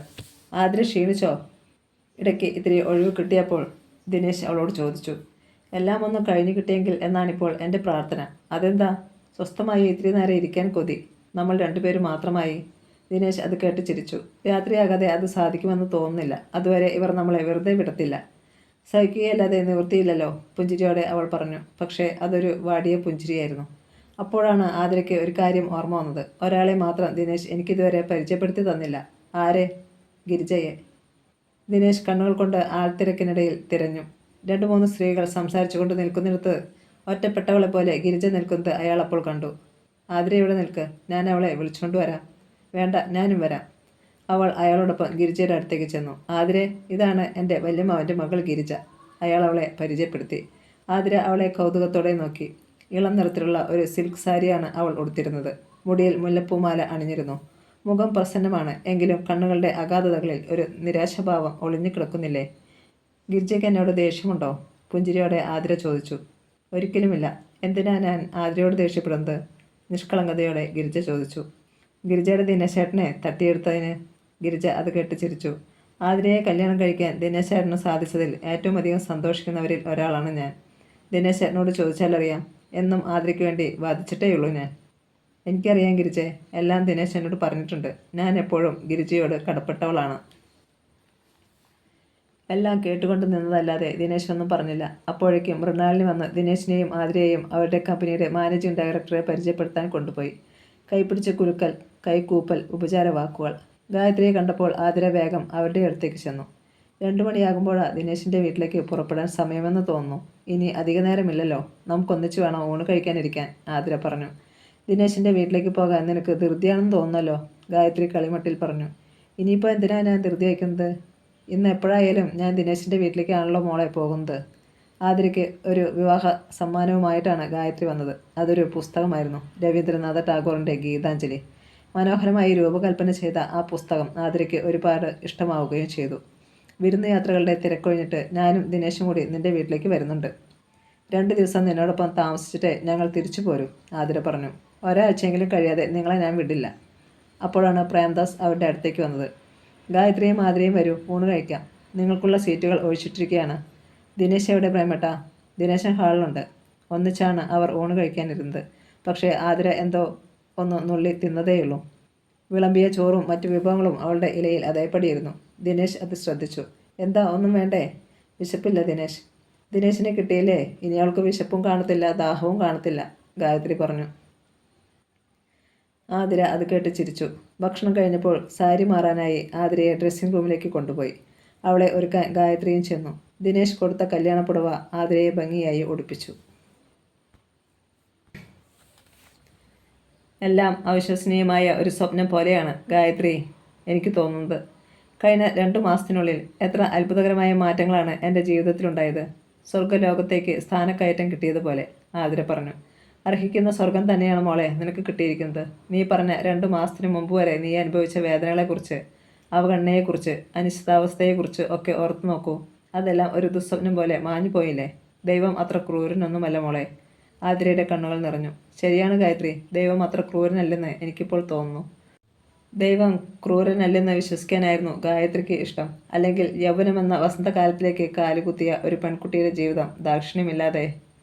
ഇല്ല, ദൈവം അന്യായം ചെയ്യുകയില്ല. ഒരുങ്ങിക്കഴിഞ്ഞില്ലേ മോളെ? പെട്ടെന്ന് മൃണാളിനി വന്ന് ചോദിച്ചു. ആതിര തലകുലുക്കി. എന്നാൽ വാ, പുറപ്പെടാനുള്ള സമയമായെന്ന് പ്രേം പറയുന്നു. ഭാരം നിറഞ്ഞ ഹൃദയവും കുഞ്ഞ ശിരസുമായി ആതിര മമ്മിയോടൊപ്പം ചെന്നു. വരനോടൊപ്പം വന്ന മിക്ക വാഹനങ്ങളും പോയി കഴിഞ്ഞിരുന്നു. 3 കാറുകളും അതിൽ പോകാനുള്ള ബന്ധുക്കളും മാത്രമേ പോകാൻ ബാക്കിയുണ്ടായിരുന്നുള്ളൂ. അതിൽ അലങ്കരിച്ച ഒരു കാർ വധുവിനും വരനും വേണ്ടിയുള്ളതാണ്. ദിനേശ് കാറിനടുത്ത് നിൽക്കുന്നുണ്ടായിരുന്നു. ഒപ്പം പ്രേംദാസും ഉണ്ടായിരുന്നു. ദിനേശ്, ആതിരയെ ഞാൻ നിന്നെ ഏൽപ്പിക്കുകയാണ്. അർഹതയുള്ള കൈകളിൽ തന്നെ അവൾ എത്തിച്ചേർന്നതിൽ എനിക്ക് സന്തോഷമുണ്ട്. ഒപ്പം കുറ്റബോധവുമുണ്ട്. എല്ലാം അറിഞ്ഞിരുന്നു കൊണ്ട് ഞാൻ... പ്ലീസ് പ്രേമേട്ട, സന്തോഷത്തോടെ ഞങ്ങളെ യാത്രയാക്കൂ. മധുസൂദൻ നായരുടെ പാദങ്ങളിൽ തൊട്ട് ആതിര വന്നിച്ചു. ഞാൻ പോയി വരട്ടെ ഡാഡി? നിറക്കണ്ണുകളോടെ അവൾ ചോദിച്ചു. വാത്സല്യത്തോടെ അയാൾ അവളുടെ ശിരസിൽ കൈവച്ച് അനുഗ്രഹിച്ചു. ഞാൻ പോയി വരട്ടെ മമ്മി. അവൾ മൃണാളിനിയുടെ പാദം തൊട്ട് വന്നിച്ചു. മൃണാളിനിയുടെയും കണ്ണുകൾ നനഞ്ഞു. പിന്നെ പ്രേംദാസിൻ്റെ അടുത്തേക്കാണ് ആതിര ചെന്നത്. ഉലഞ്ഞുപോയ മനസ്സുമായി മാറി നിൽക്കുകയായിരുന്നു അയാൾ. പ്രേമേട്ട, കരഞ്ഞുകൊണ്ട് അവൾ അയാളുടെ കൈകളിലേക്ക് ചെന്നു വീണു. കരയരുത്, അവളെ ചേർത്ത് പിടിച്ചുകൊണ്ട് അയാൾ പറഞ്ഞു. പക്ഷേ അയാളും കരയുകയായിരുന്നു. ദിനേശിൻ്റെ വീട്ടിലേക്കല്ലേ നീ പോകുന്നത്? പിന്നെന്തിനാ മോളെ നീ സങ്കടപ്പെടുന്നേ? എല്ലാവരോടും യാത്ര ചോദിച്ചിട്ട് ആതിര കാറിലേക്ക് കയറി. പിന്നാലെ ദിനേശും കയറി. കണ്ണീരിലൂടെ അവൾ ഒരിക്കൽ കൂടി എല്ലാവരെയും നോക്കി. വീശുന്ന കൈകൾ, മങ്ങുന്ന കാഴ്ച. ഒന്നിനു പിമ്പെ ഒന്നായി 3 കാറുകളും യാത്ര പുറപ്പെട്ടു. ഗേറ്റിന് വെളിയിൽ ചെന്ന് കാർ നിന്നു. വധുവരന്മാരെ സ്വീകരിക്കുവാൻ വീട്ടിൽ എല്ലാവരും കാത്തു നിൽക്കുന്നുണ്ടായിരുന്നു. വീടെത്തി. ആതിര ഇറങ്ങിക്കോളൂ, ദിനേശ് പറഞ്ഞു. ആദ്യം അവളാണ് ഇറങ്ങിയത്. പിന്നാലെ അയാളും. 7 തിരിയിട്ട് കത്തിച്ച സ്വർണം പോലെ തിളങ്ങുന്ന നിലവിളക്കുമായി ദാക്ഷാണിയമ്മ പടികളിറങ്ങി വന്നു. ആരതി ഒഴിഞ്ഞ് അവർ വധുവിനെ സ്വീകരിച്ചു. അവർ കൊടുത്ത നിലവിളക്ക് അവൾ 2 കൈകൾ കൊണ്ടും വാങ്ങി. വലത് കാൽ വെച്ച് കയറുമോളെ. ആതിര വലത് കാൽ വെച്ച് വീട്ടിലേക്ക് കയറി. ഇടതുവശത്തായിരുന്നു പൂജാമുറി. ദാക്ഷാണിയമ്മ അവളെ അവിടേക്കാണ് കൊണ്ടുപോയത്. ചില്ലിട്ട് വെച്ച നിരവധി ചിത്രങ്ങൾ, നിലത്ത് പീഠത്തിൽ വെച്ച ഒരു ശ്രീകൃഷ്ണ വിഗ്രഹം. വിഗ്രഹത്തിന് മുന്നിൽ ആതിര നിലവിളക്ക് വെച്ചു. തൊഴുതോളൂ. നിറഞ്ഞ മനസ്സോടെ അവർ കണ്ണുകളടച്ചു. സകല ദൈവങ്ങളെയും മനസ്സിൽ ധ്യാനിച്ചു. പിന്നെ പെട്ടെന്നുണ്ടായ ഉൾപ്രേരണയാൽ കുനിഞ്ഞ് ദാക്ഷാണിയമ്മയുടെ പാദങ്ങൾ തൊട്ട് വന്നിച്ചു. ദാക്ഷാണിയമ്മ അവളെ പിടിച്ചെഴുന്നേൽപ്പിച്ച് മൂർധാവിൽ മുകർന്നു. എനിക്ക് സന്തോഷമായി മോളെ. ഈ വീട്ടിൽ വന്ന് കയറേണ്ട വധു തന്നെയാണ് നീ, തൃപ്തിയോടെ അവർ പറഞ്ഞു. പിന്നിൽ ദിനേശിൻ്റെ മുഖം കണ്ട് അവൾ പുഞ്ചിരിച്ചു. വധുവിനെ കാണാൻ പലരും വന്നുകൊണ്ടിരുന്നു. സന്ധ്യയായപ്പോഴാണ് തിരക്കൊഴിഞ്ഞത്. ബന്ധുക്കളെല്ലാവരും പോയി. ഗിരിജ മാത്രം പോകാതെ അവൾക്ക് കൂട്ടുനിന്നു. അവസാന സ്നേഹത്തിന് യാത്ര പറഞ്ഞു പോയപ്പോൾ ദിനേശ് ആതിരയുടെ അടുത്തേക്ക് വന്നു. ഇനി ഞാൻ പോവാതിരെ. സ്വർഗത്തിലെ കട്ടുറുമ്പാകാൻ ഞാനിനി നിൽക്കുന്നില്ല. ഗിരിജ എഴുന്നേറ്റു. ഗിരിജ നാളെ വരില്ലേ? ആതിര ചോദിച്ചു. വരുന്നുണ്ട്. നിങ്ങളെ 2 പേരെയും എൻ്റെ വീട്ടിലേക്ക് കൊണ്ടുപോകാൻ. ആതിര തലകുലുക്കി. ദിനേശിനെ ഒന്ന് നോക്കിയിട്ട് ഗിരിജ പടിയിറങ്ങിപ്പോയി. പാവം ഗിരിജ, അല്ലേ ദിനേശ്? ശരിയാണ്. നല്ലൊരു ചെറുപ്പക്കാരനെ കണ്ടുപിടിച്ച് എത്രയും വേഗം അവളുടെ കല്യാണം നടത്തണം. അവളുടെ കാര്യത്തിൽ അമ്മാവന് വലിയ വിഷമമുണ്ട്. അമ്മാവന് നിരാശ കാണും. എന്തിന്? ദിനേശിനെ മരുമകനായി കിട്ടാഞ്ഞതിന്. സത്യത്തിൽ എനിക്കും അതോർക്കുമ്പോൾ വിഷമമുണ്ട് ദിനേശ്. പക്ഷേ എന്തു ചെയ്യാനാണ്? ഞാനൊരു സ്വാർത്ഥയായിപ്പോയി. ഇനി അതേക്കുറിച്ചൊന്നും ചിന്തിക്കേണ്ട ആതിരെ. അതൊരു അടഞ്ഞ പുസ്തകമാണ്. ദാക്ഷാണിയമ്മ അവരുടെ അടുത്തേക്ക് വന്നു. മോൾക്ക് കുളിക്കണ്ടേ? കുളിക്കണം അമ്മേ. എങ്കിൽ ഈ ഭാരമൊക്കെ അഴിച്ചു വെച്ചിട്ട് വേഗം കുളിക്ക്. ദിനേശേ, ആതിരയ്ക്ക് മാറ്റാൻ എന്തെങ്കിലും എടുത്തു കൊടുക്ക്. ആതിരയ്ക്ക് എടുക്കാനായി കുറേയേറെ സാരികളും നൈറ്റികളും അയാൾ വാങ്ങിച്ചു വച്ചിട്ടുണ്ടായിരുന്നു. ആഭരണങ്ങളെല്ലാം ഊരിവെച്ച് മുടിയിൽ നിന്ന് പൂമാലകൾ അഴിച്ചു മാറ്റിയപ്പോൾ പകുതി ഭാരം കുറഞ്ഞതുപോലെ ആതിരയ്ക്ക് തോന്നി. മേൽ കഴുകിയിട്ട് വന്ന് അവൾ ദിനേശ് വാങ്ങിവെച്ചിരുന്ന ഒരു സാരി എടുത്തെടുത്തു. 8 മണിയായപ്പോഴേക്കും ഭവാനിയമ്മ എല്ലാവർക്കും അത്താഴം വിളമ്പി. എത്ര ദിവസത്തെ ഉറക്കക്ഷീണമാ, ഇന്ന് നേരത്തെ കിടക്കണം, ആരോടുമില്ലാതെ അവർ പറഞ്ഞു. ഇളം ചൂടുള്ള ഒരു ഗ്ലാസ് പാലുമായിട്ടാണ് ആതിര മണിയറിലേക്ക് കയറി ചെന്നത്. ദിനേശ് വളരെ അടുപ്പമുള്ള ആളായിരുന്നെങ്കിലും ഒരു അന്യപുരുഷൻ്റെ മുറിയിൽ ചെന്നതുപോലെ അവളുടെ ഹൃദയം അതിവേഗം ഇടിക്കാൻ തുടങ്ങി. ദിനേശ് ഇപ്പോൾ വെറും കൂട്ടുകാരനല്ല, ഭർത്താവാണ്. ഈ രാത്രിയിൽ ആദ്യമായി ഒന്നിച്ച് കഴിയാൻ പോവുകയാണ്. പാൽ വാങ്ങി മേശപ്പുറത്ത് വെച്ചിട്ട് അയാൾ വാതിലടച്ചു. ആതിരയ്ക്ക് എന്ത് തോന്നുന്നു ഇപ്പോൾ? അവളുടെ 2 ചുമലുകളിലും കൈകൾ വെച്ച് അവളുടെ കണ്ണുകളിലേക്ക് നോക്കി ദിനേശ് ചോദിച്ചു. ഏതോ സ്വപ്നകഥയിലെ രാജകുമാരനും രാജകുമാരിയുമാണ് നമ്മളെന്ന് തോന്നുന്നു, അവൾ പറഞ്ഞു. അയാൾ അവളെ ചേർത്ത് നിർത്തി അവളുടെ നെറുകയിൽ ചുണ്ടുകൾ അമർത്തി. നമ്മൾ കാണുന്നത് സ്വപ്നമല്ലെന്ന് മനസ്സിലായില്ലേ ഇപ്പോൾ? മനസ്സിലായി ദിനേശ്, അയാളുടെ നെഞ്ചിൽ മുഖമൊളിപ്പിച്ച് അവൾ പറഞ്ഞു. അവർ മെത്തയിൽ അഭിമുഖമായിരുന്നു. അയാൾ അവളെ കൈയെടുത്ത് പിടിച്ച് വെല്ലുകളിൽ തലോടി. നമ്മുടെ കല്യാണം എത്ര വേഗം നടക്കുമെന്ന് ഞാൻ വിചാരിച്ചില്ല ദിനേശ്. ഞാനും വിചാരിച്ചില്ല. ഒരു ദിവസമെങ്കിലും എനിക്ക് ദിനേശിൻ്റെ ഒപ്പം ജീവിക്കണം, എന്നിട്ട് മരിച്ചാലും വേണ്ടില്ല. അങ്ങനെയൊന്നും പറയരുതാതിരെ. എന്തുദ്ദേശിച്ചാണ് അവൾ അങ്ങനെ പറഞ്ഞതെന്ന് അയാൾക്ക് മനസ്സിലായില്ല. എൻ്റെ ഏറ്റവും വലിയ ആഗ്രഹമാണ് ഇന്ന് സാധിച്ചത്. എന്നെ ജീവനെ പോലെ സ്നേഹിക്കുന്ന ഒരു പുരുഷൻ്റെ ഭാര്യയാവാൻ എനിക്ക് സാധിച്ചല്ലോ. അതിൽ പരം എന്ത് ഭാഗ്യമാണ് ഒരു സ്ത്രീക്ക് കിട്ടുക? സ്നേഹിച്ച പെണ്ണിനെ തന്നെ ഭാര്യയാക്കാൻ കഴിഞ്ഞ പുരുഷൻ്റെ ഭാഗ്യത്തെക്കുറിച്ച് ആതിര മറന്നോ? ഇല്ല, ദിനേശിൻ്റെ സന്തോഷവും എനിക്ക് മനസ്സിലാവുന്നുണ്ട്. ഇനി എൻ്റെ ഒരാഗ്രഹം കൂടി പറയട്ടെ? ലജ്ജയോടെ അവൾ ചോദിച്ചു. പറയൂ. എന്നെ കളിയാക്കുമോ? ഇല്ലെന്നേ. അഥവാ കളിയാക്കൽ തന്നെ ഞാനല്ലേ? ദിനേശിൻ്റെ ജോലിസ്ഥലത്തിനടുത്ത് നമുക്ക് കൊച്ചൊരു വീടുണ്ടാക്കണം. ചുറ്റിനും പൂന്തോട്ടമുള്ള മനോഹരമായ ഒരു വീട്. നമുക്കവിടെ ഇണക്കിളികളെ പോലെ ജീവിക്കണം. വീട് ഡിസൈൻ ചെയ്യുന്നത് ഞാൻ ഏറ്റു. ഇനി എന്തെങ്കിലും ആഗ്രഹമുണ്ടോ എൻ്റെ പ്രിയ ഭാര്യയ്ക്ക്? ഉണ്ട്, നമുക്കൊരു കൊച്ചു ദിനേശിനെ കൂടി വേണം. നാണത്തോടെ അവൾ പറഞ്ഞു. അയാൾ പൊട്ടിച്ചിരിച്ചു. എനിക്കൊരു കൊച്ച് ആതിരയെയും വേണം. സമ്മതിച്ചോ?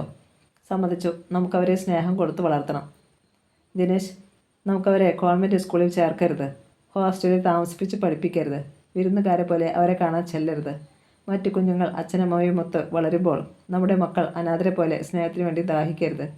ആതിര അറിയാതെ തേങ്ങിപ്പോയി. അയാൾ അവളുടെ കണ്ണുകളിൽ പൊടിഞ്ഞ നീർമുത്തുകൾ തുറച്ചു മാറ്റി. കരയരുത് മോളെ, ഇത് സന്തോഷത്തിൻ്റെ രാത്രിയാണ്. ഇല്ല, ഞാനിനി കരയുകയില്ല ദിനേശ്. അപ്പോൾ നിനക്ക് ആദ്യം വേണ്ടത് ആരെയാണ്? കൊച്ചു ദിനേശിനെയോ കൊച്ചു ആതിരയെയോ?